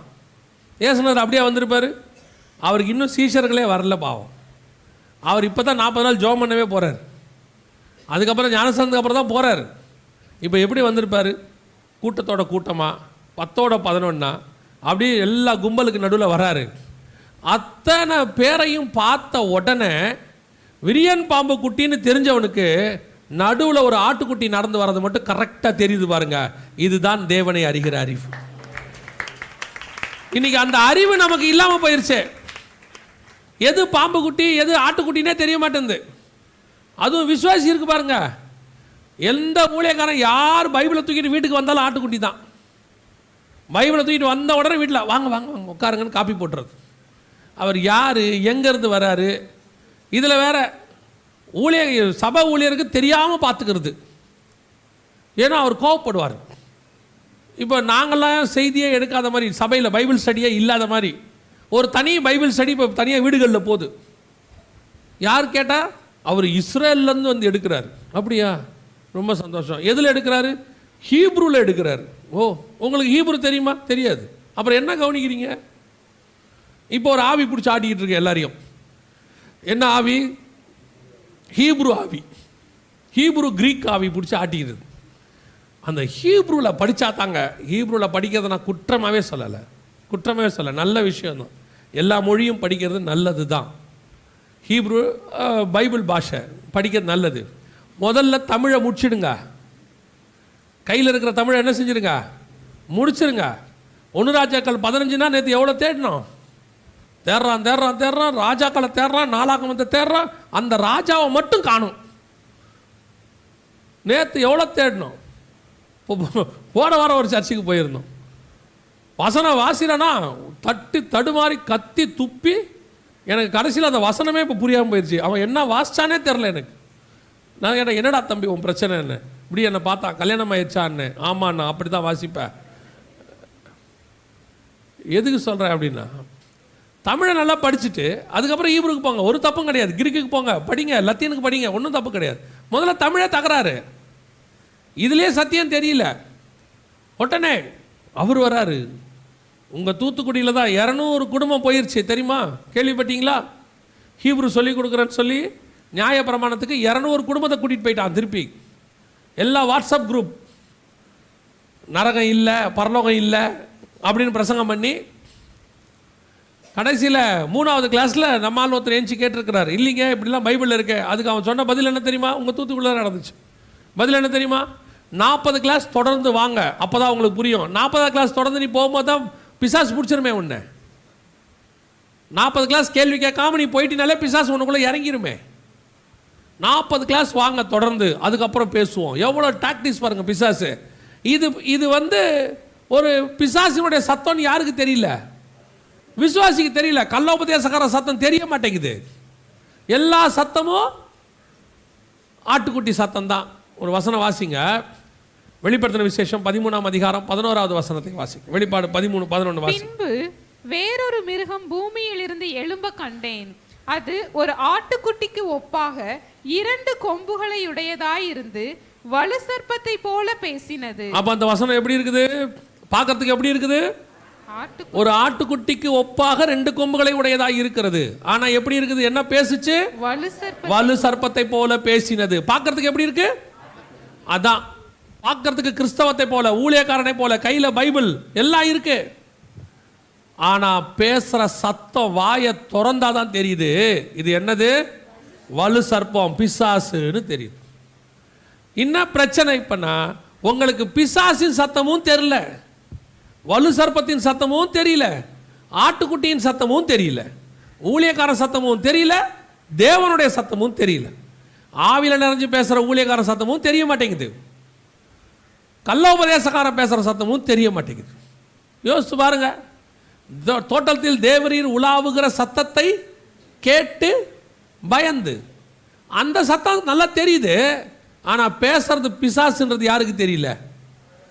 யாருக்கு தெரியல? ஏவாளுக்கு தெரியல. ஆதாமுக்கு ஏவாளுக்கு கர்த்தருடைய சத்தம் நடக்கும்போது தெரியுது, இது கர்த்தருடைய சத்தம், தேவன் வராரு. உலாவுகிற சத்தத்தை கேட்டு அந்த ஸ்டெப்பு வைக்கும் போதே தெரிஞ்சு ஆண்டவர் வந்துட்டாரா. ஆனா அதுக்கு முன்னாடி உட்காந்து யாரோட பேசிட்டு இருக்கிறாங்க? பிசாசோட பேசிட்டு இருக்கிறாங்க. ஆனா அது பிசாசின் சத்தம்னு அவங்களுக்கு தெரியல. இன்னைக்கு அதுதான் சபையினுடைய நிலைமை. இன்னைக்கு ஆட்டுக்குட்டியும் பாம்பு குட்டியும் ஒன்னா வருது. விரியன் பாம்பும் உலகத்தின் பாவத்தை சுமந்து இருக்கிற தேவாட்டுக்குட்டியும் ஒன்னா வருது. எத்தனை பேர் கண்டுபிடிக்கிறீங்க? எத்தனை பேர் தெரியுது? இன்னைக்கு எத்தனை பேர் ஊழியக்காரனை நம்பி ஏமாறுறவங்க இருக்கிறீங்க? எத்தனை பேர் சக விசுவாசியை நம்பி ஏமாறுறவங்க இருக்கிறீங்க? காசு கொடுக்கறது மட்டும் இல்லை, எத்தனையோ விஷயத்தில் நிறைய பேர் இன்னைக்கு நல்லவர் நினச்சி தாங்க உள்ளே விட்டோம். ஏன் நினச்ச? ஏன் நீங்கள் அப்படி நினச்சிங்க? காரணம் சொல்லுங்கள். நீங்கள் நினச்சதுக்கு என்ன காரணம்? ஏங்க அவர் கையில் பைபிள் எடுத்துகிட்டு வந்தாருங்க, சோத்திரம் சொன்னார், பிரைஸ் தி லார்ட் சொன்னார். அப்போ உனக்கு உள்ளே இருக்கிறது பிசாசுன்னு தெரியலவர். ஆனால் கொஞ்சம் கடிந்து கொண்டு உபதேசம் சபையில் கொடுத்தா நாங்கள் உங்களுக்கு பிசாசு மாதிரி தெரிகிறோம். நாங்கள் உங்களுக்கு எப்படி தெரிகிறோம்? பிசாசு மாதிரி. இவர் நாங்க எப்போ பார்த்தாலும் திட்டிக்கிட்டே இருக்கிறார். அங்கே ஒரு பாஸ்டர் இருக்காரு பாருங்க, அப்படி தான் பேசுகிறாரு. போங்க, எப்படி பேசுகிறாரு? செந்தமிழ் நாடென்னும் போதினிலே இன்ப தேன் வந்து பாயுது காதினிலே. பேசும்போது அவ்வளோ அன்பா, மனதுருக்கமா. அப்படி நல்லா தெரிஞ்சுக்கணுங்க. இயேசுநாதர் கிருபை பொருந்தினவராகவும் பேசுவார், முகதாட்சண்யம் இல்லாதவராயும் பேசுவார். நீங்கள் கிருபை பொருந்தினவராக மட்டும் பேசணும்னு நினைக்கிறீங்க. ஒரு சபையினுடைய போதகர் இந்த 2மா தான் இருப்பார். சபையில் புல்பிட்டில் ஏறிட்டா முகதாட்சண்யமே கிடையாது. அங்கே பணக்காரன் ஏழை, அங்கே உட்காந்துருக்குது படித்தவர் படிக்காதவர், அந்த கான்செப்டே கிடையாது. மேலே ஏறிட்டோம்னா இருபுறம் கருக்குள்ள பட்டயம் தான் வெளியே வரணும். ஆளை பார்த்தெல்லாம் பேசக்கூடாது. ஒருத்தர் வந்திருக்காரு, நமக்கு தெரிஞ்சவர் வந்திருக்காரு, சகோதரர் வந்திருக்கிறார். அவர் என்னுடைய ஊழியத்தில் மிகுந்த ஆறுதலாக இருந்தவர். இன்னைக்கு அவர் வந்தது மிகுந்த சந்தோஷம். அவருக்காக எல்லாரும் கரங்களை தட்டுவோமா? தொடர்ந்து அவர்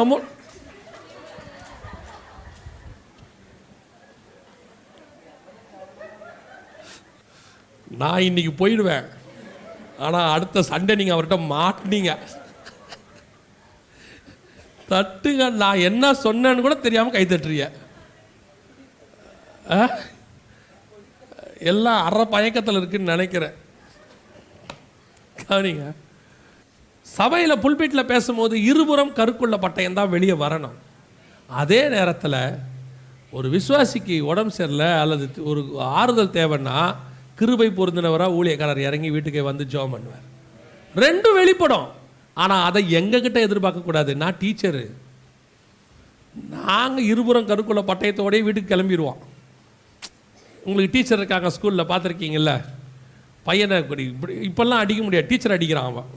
இப்போ கதை வேறு. நாங்கள் ஸ்கூலில் படிக்கும் போதெல்லாம் கையை இப்படி திருப்பி இப்படி தான் அடிப்பாங்க. இப்படி அடித்தாங்கன்னா அவர் அன்பான டீச்சரு. அவர் ரொம்ப மோசமானவருங்க. என்ன, முட்டியில் தான் அடிப்பார். அடித்தா முட்டியெல்லாம் வீங்கிடும்.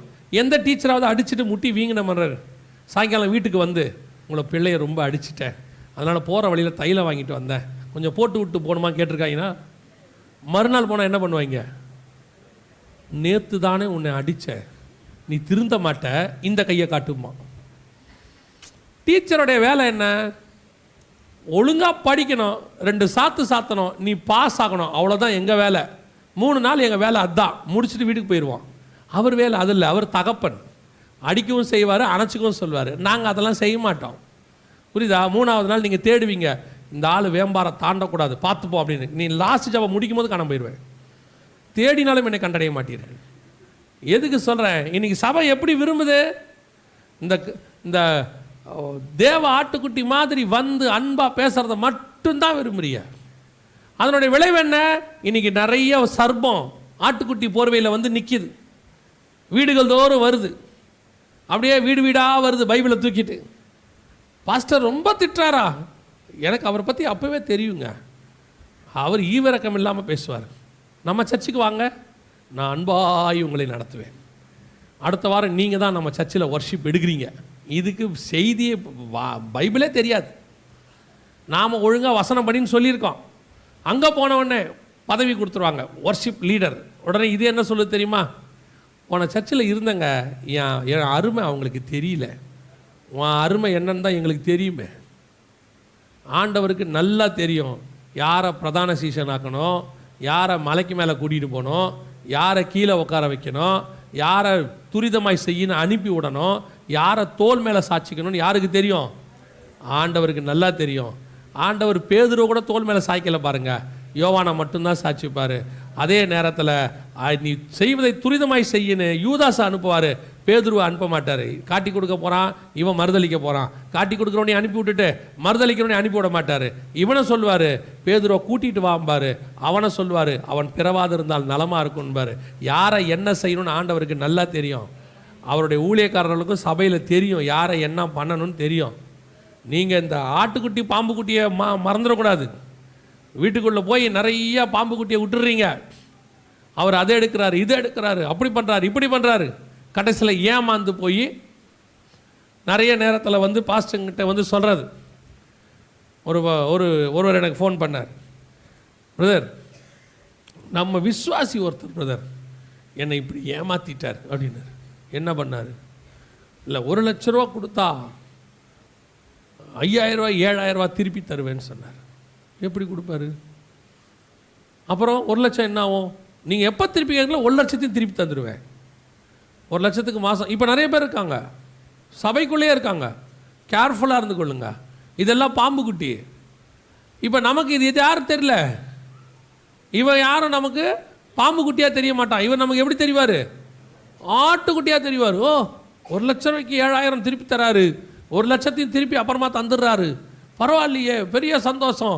5 லட்ச ரூபா கொடுத்தா மாதம் எவ்வளோ கொடுக்குறாரு? 35000 கொடுக்குறாரு. 2 மாதம் கொடுக்குறாரு, 3ஆவது மாதம் காணாம போயிட்டார். அவ்வளோதான். இப்போ சொல்கிறார், எனக்கு தெரியாமல் போச்சு பிரதர். எப்படி ஏன் தெரியாமல் போச்சு? வெளிநாட்டுக்கு போகிறோன்னு சொல்லிட்டு அவர்கிட்ட பணம் கொடுத்தோம் பிரதர், விசுவாசி தான். திரும்பி போய் பார்க்குறோம், ஆளை காணோம். ஜெபம் பண்ணிட்டு தான் கொடுத்தோம். எப்படி வெளிநாட்டுக்கு போகிறதுக்கு எப்படி கொடுத்துருக்குறோம்? ஜெபம் பண்ணிட்டு தான் கொடுத்தோம். ஜெபம் பண்ணிட்டு கொடுத்தா எப்படி அவன் ஓடுவான்?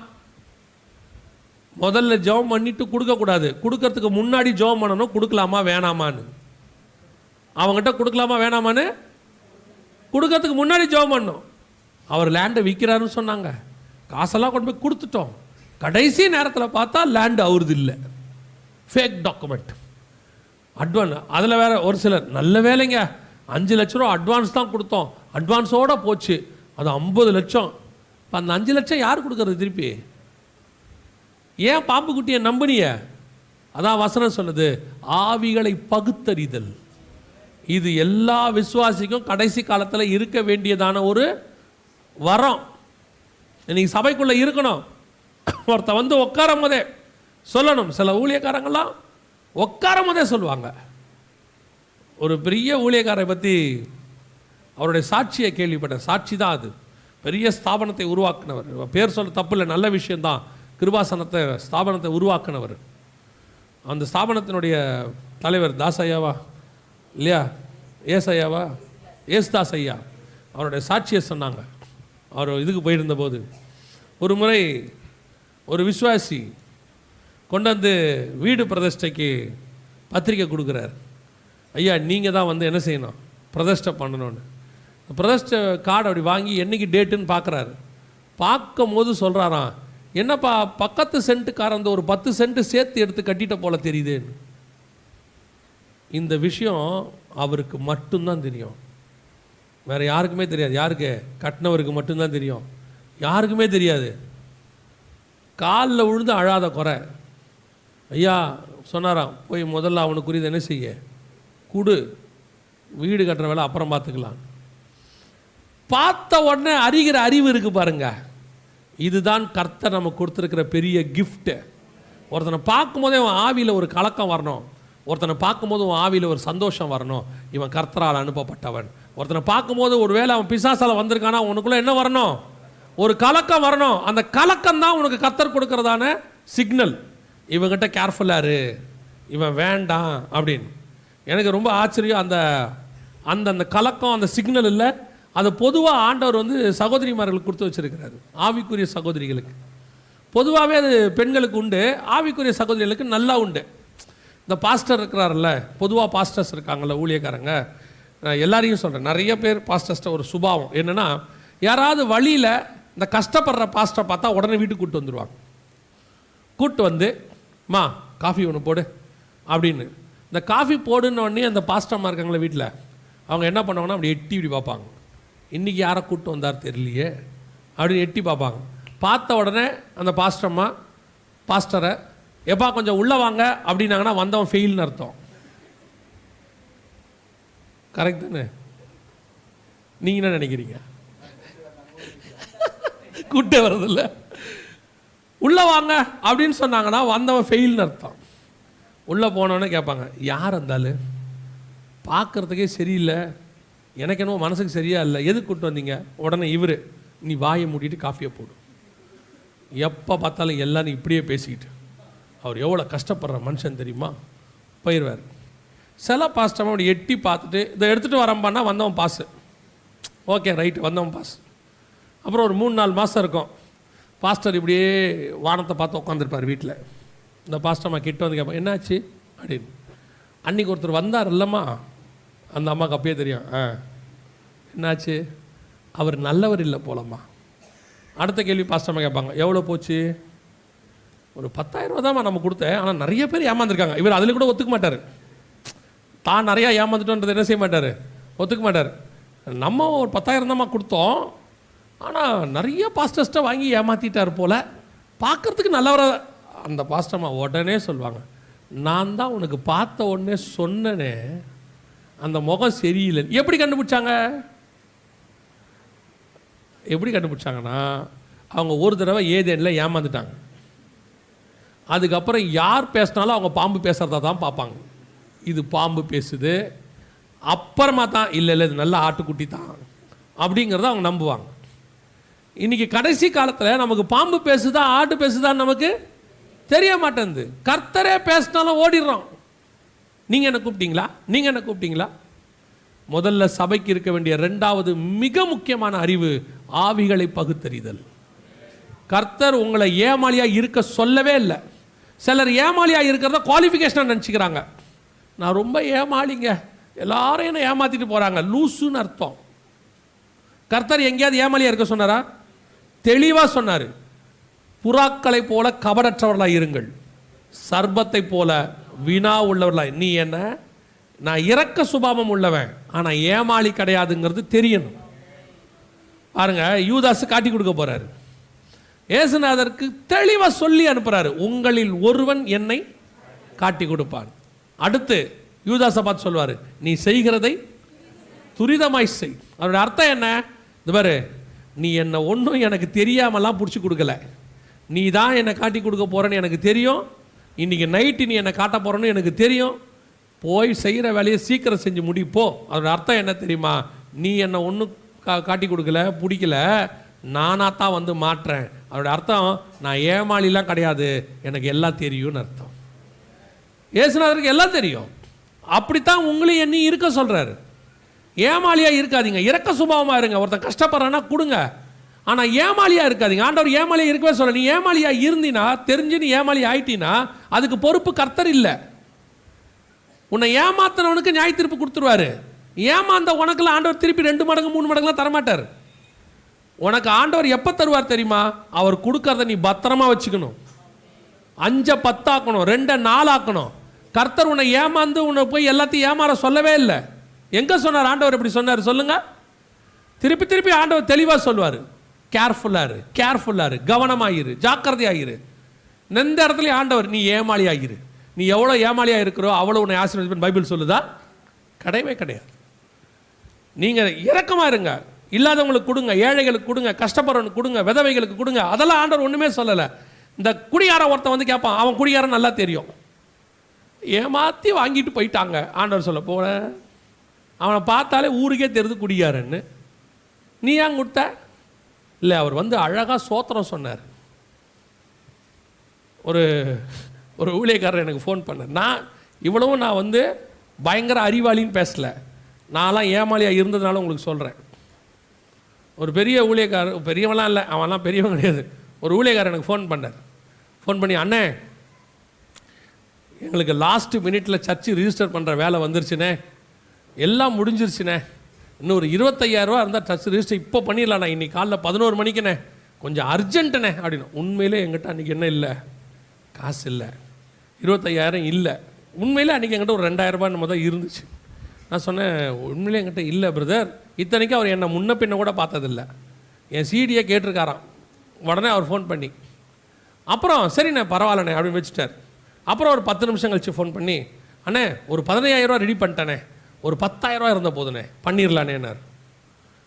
உண்மையிலே என்கிட்ட இல்லை. நான் சொன்னேன், ஐயோ நிஜமாகவே என்கிட்ட இல்லை, நான் வேணா யார்கிட்ட ட்ரை பண்ணி பார்க்குறேன் அப்படின்னு சொல்லிட்டு 2-3 ஊழியக்காரங்கிட்ட கேட்டேன். அவங்களும் இப்போ இல்லை பாஸ்டர்ன்ட்டாங்க. திருப்பி ஒரு அரை மணி நேரம் கழிச்சு, அண்ணே 5,000 ரெடி பண்ணிட்டேனே, ஒரு 5,000 தான் கொடுங்கண்ணே. நான் சொன்னேன், என்கிட்ட 2,000 தான் இருக்குது, 5,000 இல்லை, நான் வேணா 2,000 தரேன். சரிண்ணே நீங்கள் அனுப்புங்கண்ணே, நான் அட்ஜஸ்ட் பண்ணிக்கிறேனே அப்படின்னு. ஒரு ஊழியக்காரருக்கு ஃபோன் பண்ணேன், இது மாதிரி ஒருத்தர் ரொம்ப கஷ்டப்படுறாரு, 25,000மா, கடைசியில் 2,000 கொடுத்தா பரவாயில்லன்னு. அவர் கேட்டார், ஏயோ நீ லூஸாயா நீ, ஏயா 23,000 ரெடி பண்ணுவோம், அடுத்த 2,000 ரெடி பண்ண மாட்டானா? அவன் 23,000லேருந்து ரேட்டை குறைச்சிக்கிட்டே வந்திருக்கான், நீயும் குறைஞ்சிக்கிட்டே வந்திருக்க. அப்புறமா தான் தெரியுது அந்த ஆள் எல்லார்ட்டையும் ஏமாற்றிருக்கிறாரு, எல்லார்ட்டையும் ஏமாற்றிருக்கிறாரு. சேலத்தில் தான் இருக்கான், நீங்களும் ஏமாந்துடாதீங்க. கேட்பான், அப்படி தான் திருடன் ஒருத்தர் இருக்கான்.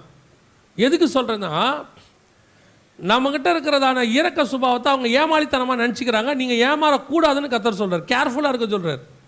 எங்கள் ஆஃபீஸ்க்கே வந்து எங்ககிட்ட ஏமாற்றி காசு வாங்கிட்டு போனவங்களாம் இருக்காங்க. சுகர் பேஷண்ட்டு, உடனடியாக காசு வேணும், இமீடியட்டாக அட்மிட் பண்ண சொல்கிறாங்க, எங்ககிட்டே வாங்கிட்டு போனவங்களாம் இருக்காங்க. அப்புறம் பார்த்தா சுகரும் இல்லை, ஒன்றும் இல்லை, நமக்கு தான் சுகர் வருது. அதை பார்த்தா ஆண்டவர் ஒரு நாளும் உங்களை என்னை ஏமாளியாக இருக்க சொல்லவே இல்லை. அல்லேலூயா. 2வது, ஆவிகளை பகுத்தறிகிற சுபாவம் வேணும். கடைசியாய் இன்னொரு காரியம் இருக்குது, அதையும் வாசிங்க, நான் முடிக்கலாம். 1 சாமுவேல் புஸ்தகம் 3ஆம் அதிகாரம் 8வது வசனம், திருப்பி அதே வாசிங்க. கர்த்தர் மறுபடியும் 3ஆம் விசை சாமுவேலே என்று கூப்பிட்டார். அவன் எழுந்திருந்து ஏலியினிடத்தில் போய், இதோ இருக்கின்றேன், என்னை கூப்பிட்டீரே என்றான். அப்பொழுது கர்த்தர் பிள்ளையாண்டானை கூப்பிடுகிறார் என்று ஏலி அறிந்து. நல்லா கவனிங்க, 3 தடவையும் கர்த்தர் கூப்பிட்றாரு, சாமுவேலே சாமுவேலேன்னு கூப்பிட்றாரு. ஒரு தடவையாவது கர்த்தர் சாமுவேலுக்கிட்ட, சாமுவேலே நான் கர்த்தர் கூப்பிடுகிறேன்னு சொன்னாரா? முதல் தடவை ஏலிக்கிட்டு போயிட்டு வந்தானா? போயிட்டு வந்தோன்னா திருப்பி கர்த்தர் என்ன பண்ணுறாரு? சாமுவேலே சாமுவேல். 2வது போயிட்டு வரான், சாமுவேலே சாமுவேலே. மூணாவது ஏலிக்கிட்ட போகிறார், திருப்பி ஏலி சொல்கிறார் போய் படுத்துக்கோ. சாமுவேலே சாமுவேலே. மூணாவது தடவை போகும்போது ஏலி சொல்கிறாரு, இனி கூப்பிட்டா என்ன செய்ய, கர்த்தர் கூப்பிடுற என்று அறிந்து சொல்லும் கர்த்தாவேன்னு சொல்லு. நாலாவது தடவையும் அவர் ஏலி சொல்லி அனுப்பிட்டான். இப்போ கூட கர்த்தர் எப்படி கூப்பிட்டாரு, சாமுவேலே சாமுவேலே. கர்த்தர் மறுபடியும் நீ போய் படுத்துக்கொள் என்றான், கூப்பிடு என்றான். அப்பொழுது கர்த்தர் வந்து நின்று முன்பு போல சாமுவேலே சாமுவேலே என்று கூப்பிட்டார். ஏன் ஒரு தடவை கூட கர்த்தர் சாமுவேல்கிட்ட நான் கர்த்தர் கூப்பிடுகிறேன்னு சொல்லலை? அவன் தான் தெரியாமல் பையன் ஏலிக்கிட்ட போய் கேட்குறான். ஒரு தடவைக்கு 3 தடவை போய் கேட்குறான். 3 தடவையும் திருப்பி திருப்பி வந்து நின்று 4 தடவை கர்த்தர் அவனை பார்த்து சாமுவேலே சாமுவேலே இப்படி கூப்பிட்டுக்கிட்டே இருக்கிறார். ஒரு தடவை கூட நான் சாமுவேலே நான் கர்த்தர் பேசுகிறேன் சொன்னாரா? இல்லை 2வது தடவையா 3வது தடவை ஏன்பா அவன் தான் இல்லைங்கிறான்ல, நான் கர்த்தர்ப்பா சொன்னாரா? ஏன் சொல்லலை? சில ஆட்கள்லாம் நமக்கு ஃபோன் பண்ணிவிட்டு பார்த்துருக்கீங்களா, ஃபோன் பண்ணிவிட்டு நான் யார் பேசுகிறேன் கண்டுபிடிங்க அப்படிம்பா. நமக்கு இந்த ஆள் யார் பேசுகிறானே தெரியாது. அவன் பான்னு பேசிட்டே இருப்பான் தெரியுமா அவங்களுக்கு. என்ன நீங்கள் என்னை இன்னும் கண்டுபிடிக்க மாட்டீங்க, என்ன ஞாபகம் இல்லையா அப்படிம்பாங்க. நமக்கு கில்ட்டி ஆயிரும். ஐயோ யாரோ ஒரு முக்கியமான ஆள்கிட்ட என்ன செஞ்சிட்டோம் தெரியாமல் பேசிட்டோம், நம்பர் வேறு இருக்காது, பேர் இருக்காது. ஒருத்தர் அப்படி தான் ஒருத்தருக்கு ஃபோன் பண்ணார். ஃபோன் பண்ணிவிட்டு பிரதர் என்ன உங்களுக்கு தெரியுதா அப்படின்னார். நான் சொன்னேன் இது வீடியோ கால் கிடையாது, ஆடியோ கால், உங்களை எனக்கு தெரியாது, நீங்கள் யாருன்னு. என்ன பிரதர் என்ன மறந்துட்டீங்க, உண்மையிலேயே உங்களுக்கு எனக்கு ஞாபகம் இல்லை. எனக்கு டக்குன்னு மனசுக்கு கொஞ்சம் கில்ட்டி ஆயிடுச்சு. ஐயோ யாரோ முக்கியமான பர்சனை மறந்துட்டோம் போல், உங்கள் குரல் எனக்கு சரியாக புரியல, யார் பேசுகிறீங்கன்னு. என்ன பிரதர் நல்லா சொல்லுங்கள், என்ன நல்லா கவனிச்சு பாருங்கள், என்ன உங்களுக்கு தெரியுதா அப்படின்னு. கடைசி வரைக்கும் எனக்கு தெரியல. நான் சாரி வேறு சொல்லிட்டேன். சாரி பிரதர் எனக்கு தெரில, நீங்கள் சொல்லுங்கள். நீங்கள் ஒரு மீட்டிங்க்கு தூத்துக்குடிக்கு வந்தீங்களா? ஆமாம். 3வது நாள் வெளியே வந்தீங்களா? ஆமாம். எல்லாரும் கை கொடுத்தாங்களா? ஆமாம். நடுவில் நானும் கை கொடுத்த ஞாபகம் இருக்குதா? இந்த ஆளெல்லாம் என்ன பண்ணலாம்? அவர் கூட்டத்தில் என்கிட்ட என்ன பண்ணியிருக்கிறார், யாருக்கிட்டேயும் நம்பர் வாங்கிட்டார். கை கொடுத்து நம்ம ஒரு வாரத்துக்கு ஒரு மீட்டிங் போகிறோம், 4 வாரம் 4 இடத்துக்கு போகிறோம், எப்படி ஞாபகம் வச்சுக்க முடியும்? அவர் சொல்கிறாரு என்ன உங்களுக்கு தெரியலையா, கை கொடுத்ததில் எப்படி எனக்கு குரல் கேட்கும்? இப்படி சில ஆட்கள் இருக்கு, நிறைய இருக்கு. அந்த மாதிரி தான் கர்த்தர் பேசுகிறாரு. சாமுவேலே சாமுவேலே சாமுவேலே சாமுவேலே. ஒரு தடவை கூட நான் கர்த்தர் பேசுகிறேன்னு சொல்லலை. அதோட அர்த்தம் என்ன தெரியுமா? சாமுவேலே என்பது அழைப்பு, கூப்பிடுறது அழைப்பு. ஒரு பெரிய ஊழியத்துக்கு கர்த்தர் என்ன செய்கிறார், அவனை அழைக்கிறார். அடுத்து அவங்ககிட்ட ஒரு பெரிய அழைப்பை கொடுக்க போகிறாரு. அந்த அழைப்புக்கான ஃபஸ்ட்டு காலிங் அது. நம்ம சாதாரணமாக கூப்பிட்றதில்ல, அவர் கூப்பிட்டா அதுக்கு பேர் என்னது, அழைப்பு, ஊழியத்துக்கான அழைப்பு. அந்த அழைப்பை கொடுக்கும்போது அடுத்து நீங்கள் கர்த்தரோடு பேசுகிற வரைக்கும் உங்கள் ஊழியத்தினுடைய 2வது ஸ்டெப்பை கர்த்தர் உங்ககிட்ட பேசவே மாட்டார். கர்த்தர் உங்களை கூப்பிட்டா நீங்கள் யார்கிட்ட போகணும், கர்த்தர்கிட்ட போய் கேட்கணும். நான் என்ன செய்யணும்னு கர்த்தர்கிட்ட கேட்கணும். கர்த்தர் கூப்பிட்டா நீங்கள் நேராக எங்கே போகக்கூடாது, மனுஷங்கிட்ட போகக்கூடாது. நான் என்ன செய்யணும்னு. இன்றைக்கி நிறைய பேர்கிட்ட அதான் பிரச்சனை. கர்த்தர் கூப்பிட்டாரு, அழைப்பு உண்மை. ஆனால் அழைப்பை நீங்கள் போய் மனுஷங்கிட்ட சொல்லும் போது என்ன ஆகும் தெரியுமா? மனுஷன் உங்கள் அழைப்பை கொண்டு போய் தப்பாக உங்களை கைட் பண்ணிடுவான். ஏலி கரெக்டாக கைட் பண்ணிட்டான். இப்போது ஆபிரகாமுக்கு ஒரு அழைப்பு வருது, நான் உனக்கு காண்பிக்கும் தேசத்துக்கு வா. போங்கிறது ஆதியாகமம், வாங்கிறது அப்போஸ்தலர் நடவடிக்கைகள். வா அப்படின்னார் 7:2, 2:3 இருக்கும். அப்போ வான்னு சொன்னதை எங்கே வா சொன்னார்னா மெசொப்பொத்தாமியா தேசத்தில் இருக்கும்போதே ஃபஸ்ட்டே கூப்பிட்டார், காரானூரில் குடியிருக்கும் முன்னமே. இப்போ ஆபிரகாம் என்ன பண்ணுறாரு, அதை போய் தேராகு கிட்ட சொல்கிறார். அதனால தான் ஆதியாகமம் சொல்லுது 11:31 தேராகு தன் குமாரனாகிய ஆபிரகாமையும் தன் பேரனுமாயிருந்த லோத்துவையும் தன் மருமகளாகிய சாராயையும் அழைத்து கொண்டு ஊர் என்கிற கல்தேயருடைய பட்டணத்தை விட்டு கானான் தேசத்துக்கு போக புறப்பட்டான். அவர்கள் ஆரான் மட்டும் வந்தபோது அங்கேயே இருந்து விட்டார்கள். இப்போ அழைப்பு யாருக்கு? ஆபிரகாமுக்கு.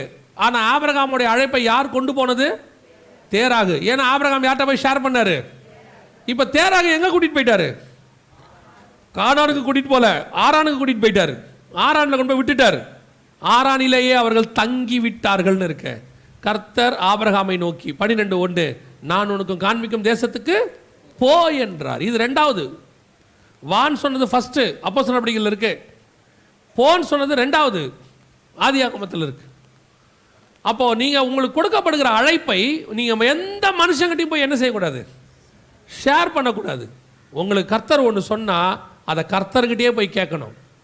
இப்போ கர்த்தர் பவுலை கூப்பிடுறாரு புதிய ஏற்பாட்டில், சவுலே சவுலே நீ ஏன் என்னை துன்பப்படுத்துகிறாய். இப்போ சவுல் யார்கிட்ட பேசினாப்புல, அடுத்து சவுல் அடுத்து என்ன கேட்டாப்புல, ஆண்டவரே நீர் யார், நீர் யார்.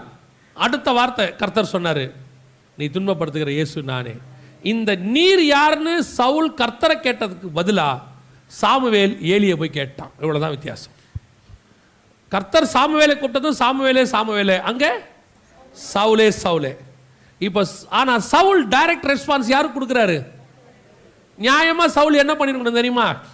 எப்பா யார்ப்பா கூப்பிடுறீங்க, ஏன்னா அவன் கூட நிறைய பேர் இருக்கிறாங்க. ஆனால் இங்கே ஏலி மட்டும்தான் இருக்கான். ஆனால் சவுலுக்கு நல்லா தெரியுது இந்த குரல் எதுவும் இவர்களது அல்ல. அதனால தான் அவன் கேட்குறான், ஆண்டவரே நீர் யார். இதுதான் கர்த்தர் உங்கள்கிட்ட எதிர்பார்க்குற சுபாவம். கர்த்தர் உன்னை ஒரு வேலைக்கு அழைக்கும் போது, ஒரு காரியத்தை சொல்லும்போது, அதோட நெக்ஸ்ட் ஸ்டெப்பையும் நீ கர்த்தர்கிட்ட தான் கேட்கணும். சிலர் போய் என்ன பண்ணிடுவாங்க, மனுஷங்கிட்ட ஷேர் பண்ணி ஐடியா கேட்பாங்க. நான் சொன்னது ஒரு உதாரணம்னு வச்சுக்கோங்களேன். கர்த்தர் உங்களை வந்துட்டு ஒரு ஊழியத்துக்கு அழைக்கிறாரு ஒன்று சொன்னார்னா, நீங்கள் திருப்பி போய் தேவ சமூகத்தில் தான் காத்திருக்கணும் அடுத்து என்ன பண்ணணும்னு. நீங்கள் மனுஷங்கிட்ட போய் கேட்டீங்க, இமிடியேட்டாக உங்களை வேற பக்கம் டைவர்ட் பண்ணி விட்ருவான். மனுஷன் எங்கேயாவது அனுப்பி விட்ருவான், அவ்வளோதான். ஒருவேளை நீங்கள் மிஷினரிகிட்ட நீங்கள் போய் சொல்கிறீங்கன்னு வச்சுங்க, கர்த்தர் என்னை கூப்பிட்றாரு, அது மிஷினரி அழைப்பு தாங்கன்றுவான். என்ன மாதிரி ஒரு ஆள்கிட்ட வந்து சொல்கிறீங்கன்னு வச்சுங்க, அது எவாஞ்சலிஸ்ட் அழைப்புன்றுவான். ஒரு பாஸ்டர்கிட்ட சொல்கிறீங்கன்னு வச்சுங்க, அது போதகர் அழைப்புன்பாங்க. ஆனால் உனக்கு என்ன அழைப்புன்றதையும் நீ கர்த்தர்கிட்டே கேட்டு வாங்கிட்டு வந்துடணும். அங்கே கேட்டால் தான் கர்த்தர் சொல்லுவார், உன்னை நான் இன்ன ஊழியத்துக்கு வேறு பிரிச்சிருக்கிறேன்னு சொல்லுவார். அடுத்த ஸ்டெப்பையும் கர்த்தர்கிட்ட கேட்கணும், நான் எங்கே பண்ணணும்னு கேட்கணும். அப்போ சொல்லும் போது தான் கர்த்தர் சொல்லுவார், நீ புறப்பட்டு கானான் தேசத்துக்கு போன்னு சொல்லுவார். அப்போ சொல்லும் போது தான் கர்த்தர் சொல்லுவார், நீ பூமியின் கடைசி பரியந்தமும் போன்னு சொல்லுவார். ஒவ்வொருத்தரையும் ஒவ்வொரு இடத்துக்கு அனுப்பி விடுவார். ஒவ்வொரு ஸ்டெப்பையும் கர்த்தரை கேட்டு செய்யணும். மனுஷனை கேட்கக்கூடாதுன்னு சொல்லலை, ஆனால் சில முக்கியமான விஷயங்களை நீ கர்த்தர்கிட்ட தான் கேட்கணும். ஆலோசனை கேட்பது வேறு, தேவ சித்தம் என்பது வேறு. தேவ சித்தத்தை கர்த்தர்கிட்ட தான் கேட்கணும். நீ எத்தனை தடவை உன் அழைப்பில் மனுஷங்கிட்ட போனாலும் நீ திருப்பி கர்த்தர்கிட்ட வர வரைக்கும் கர்த்தர் காத்துக்கிட்டே இருப்பார். அதுக்கு தான் 4 தடவை கர்த்தர் கூப்பிட்றாரு, சாமுவேலே சாமுவேலே சாமுவேலேன்னு கூப்பிட்டுக்கிட்டே இருக்கார். காரணம், நீ எனக்கு ரெஸ்பான்ஸ் பண்ணு, நான் உனக்கு அடுத்து என்ன செய்யணும்னு சொல்கிறேன். பல நேரங்களில் இதுதான் நடக்குது. நாம் நமக்கு கிடைக்கிற வாய்ப்பை மனுஷங்கிட்ட போய் என்ன பண்ணிடுறோம், ஷேர் பண்ணிடுறோம். ஷேர் பண்ண உடனே அவன் நம்மளை தப்பாக நடத்திடுறான். நிறைய ஊழியங்கள், நிறையா கர்த்தர் உங்களை கொண்டு செய்ய வேண்டிய வேறு சில காரியங்கள் உலக பிரகாரமாயும் இருக்கும். அதை கூட சரி, ஆண்டவர் உங்களுக்கு ஒரு லேண்டு தரேன்னு சொல்கிறாரா, அந்த லேண்டை கர்த்தரே உங்களுக்கு கொடுக்குற வரைக்கும் கர்த்தர்கிட்ட தான் காத்திருக்கணும். சிலர் உடனே என்ன பண்ணிடுவாங்க தெரியுமா, ஆண்டவர் நமக்கு இடம் தரேன்னு சொல்லியிருக்கிறாரு, நாம் சும்மா இருந்தால் ஆகாது பாருங்கள், நம்ம என்ன பண்ணுவோம், இந்த இடம் வாங்குறதுக்கு HDFCயில் லோன் கிடைக்குதான்னு பார்ப்போம். இல்லை யாருக்கிட்டையாவது, சமீபத்தில் ஒரு ஊழியக்காரருக்கு நடந்துச்சு, நான் சொல்லி முடிக்கிறேன் கவனிங்க. ஆண்டவர் அவங்க இடத்த காலி பண்ண சொல்லிட்டாங்க. கர்த்தர் சொல்கிறாரு, நான் உனக்கு என்ன செய்கிறேன், இடம் தரேன், பொறுமையாக இருன்றார். சொன்ன மாதிரியே 2 வாரத்தில் ஒரு இடம் வருது. கிட்டத்தட்ட அந்த இடத்துடைய மதிப்பு சில லட்சம், பல லட்சம் வருது. வந்த உடனே இப்போ இவர் என்ன பண்ணுறாரு, சபையில் ஒரு கமிட்டியில் ஃபார்ம் பண்ணுறார். ஒரு 5-10 பேர் ஃபார்ம் பண்ணி சொல்கிறார், இந்த மாதிரி ஆண்டவர் வந்து சொன்னார், அதே மாதிரி இடம் வருது, சில லட்சங்கள் ஆகுது, கிட்டத்தட்ட ஒரு 40-50 லட்சம் ஆகுது, நாம் அதை வாங்கணும், ஜோம் பண்ணுவோன்னொன்னே கூட அந்த கமிட்டிக்காரங்க ஒரு 10 பேர், ஃபஸ்ட்டு இது ஒரு பெரிய விஷயமே இல்லை, நாங்கள் 10 பேரும் ஆளாளுக்கு 5 லட்சம் எங்கள் ஆஃபீஸில் என்ன பண்ணிடுறோம், லோன் போட்டு கொடுத்துறோம், நீங்கள் மாதம் லோன் அமௌண்ட்டையும் வட்டியும் சேர்த்து கட்டிடுவோம், ஒரு 5 வருஷம் 10 வருஷத்துக்கு என்ன பண்ணிடலாம், கடனை அடைச்சிடலாம், இமிடியேட்டாக இடத்த வாங்கிடுவோம் பாஸ்டர் அப்படின்னு சொல்லும் போது ஆண்டவர் சொல்கிறாராம், அந்த இடத்த விட்டு ஏஞ்சி வெளியே போ அப்படின்னாரு. ஆண்டவர் சொல்கிறாரு, அந்த இடத்த விட்டு எழுந்திரிச்சு வெளியே போ அப்படின்னு. உடனே இவர் சரி டக்குன்னு அதில் ஒரு நல்ல விஷயம், அவர் உடனே ஒரு சரி ஆண்டவர் என்ன ஜோம் பண்ண சொல்கிறாரு, நம்ம பிறகு சந்திப்போன்ட்டு கிளம்பி போயிட்டார். போகும்போது ஆண்டவர் கேட்டாராம், உனக்கு கொடுக்குறேன்னு சொன்னேன்னா அதை தருவேன், உன் வேலை ஜெபிக்கிறது மட்டும் போய் ஜெபம் பண்ணுனாராம். அடுத்த வாரம் ஆராதனைக்கு போகிறாரு. ஆராதனை எல்லாம் முடிச்சுட்டு வீட்டுக்கு போயிட்டார். வீட்டுக்கு போன பிறகு ஒரு ஃபோன் வருது, பாஸ்டர் உங்கள் காணிக்கை பெட்டியில் ஒரு காணிக்கை போட்டோம், எடுத்துட்டீங்களா? நீங்கள் யார்? நாங்கள் ஒரு 100 கிலோமீட்டர் தள்ளி உள்ள ஒருத்தர். நாங்கள் இன்றைக்கி உங்கள் சர்ச்சுக்கு ஆண்டவர் எங்களை போக சொன்னார். நாங்கள் வந்தோம், ஒரு ஆஃபரிங் உங்கள்கிட்ட கொடுக்க சொன்னார். ஆனால் உங்களை பார்க்க முடியல, காணிக்கை பெட்டியில் போட்டுட்டோம். அது கொஞ்சம் பெரிய ஆஃபரிங், அதனால் நீங்கள் போய் என்ன செய்யுங்க, அதை எடுத்துட்டிங்களான்னு கேட்கலாம் தான் அடித்தோன்னு. இல்லையே, எடுக்கலையே, நான் பொதுவாக ஞாயிற்றுக்கிழமை ஆஃபரிங்க மண்டே தான் போய் எடுப்பேன். சரி போய் பார்க்குறேன்னு போய் பார்த்துருக்கிறாரு. பார்த்தா பல சவரன் நகைகள் அது உள்ளே இருந்துச்சு. அதை எடுத்து விற்றா லேண்டுக்கான மொத்த காசும் கரெக்டாக இருந்துச்சு. அது இதுதான் நாம் பல நேரத்தில் பண்ணுற தப்பு. கர்த்தர் ஒன்று சொல்கிறாரு, சொன்ன கர்த்தர் அதை செய்யவும் செய்வார். சொன்னதை செய்யும் அளவும் அவர் கைவிடுகிறதில்லை. பல நேரங்களில் நாம் என்ன பண்ணுறோம், கர்த்தர் கூப்பிட்ட உடனே ஏலிக்கிட்ட போயிடுறோம், கர்த்தர் கூப்பிட்ட உடனே தேராகிட்ட போயிடுறோம். கர்த்தர் கூப்பிட்டா கர்த்தர்கிட்டே போங்க. அவர் ஒன்று சொன்னால் செஞ்சு முடிப்பார். அதுக்கு ஒரு டைம் எடுத்துப்பார். அது வரைக்கும் நம்ம வேலை சும்மா இருக்கிறது. ஜெபம் பண்ணிக்கிட்டு சும்மா இருங்க, கர்த்தர் உங்களுக்கு எல்லா காரியங்களும் செய்ய வல்லமை உள்ளவராக இருக்கிறார்.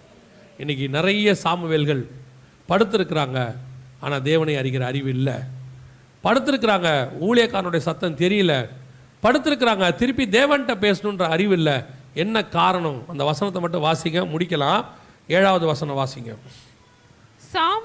சாமுவேல் கர்த்தரை இன்னும் அறியாதிருந்தான். எதனால? கர்த்தர் இன்னும் அறியாதிருந்தான். எதனால?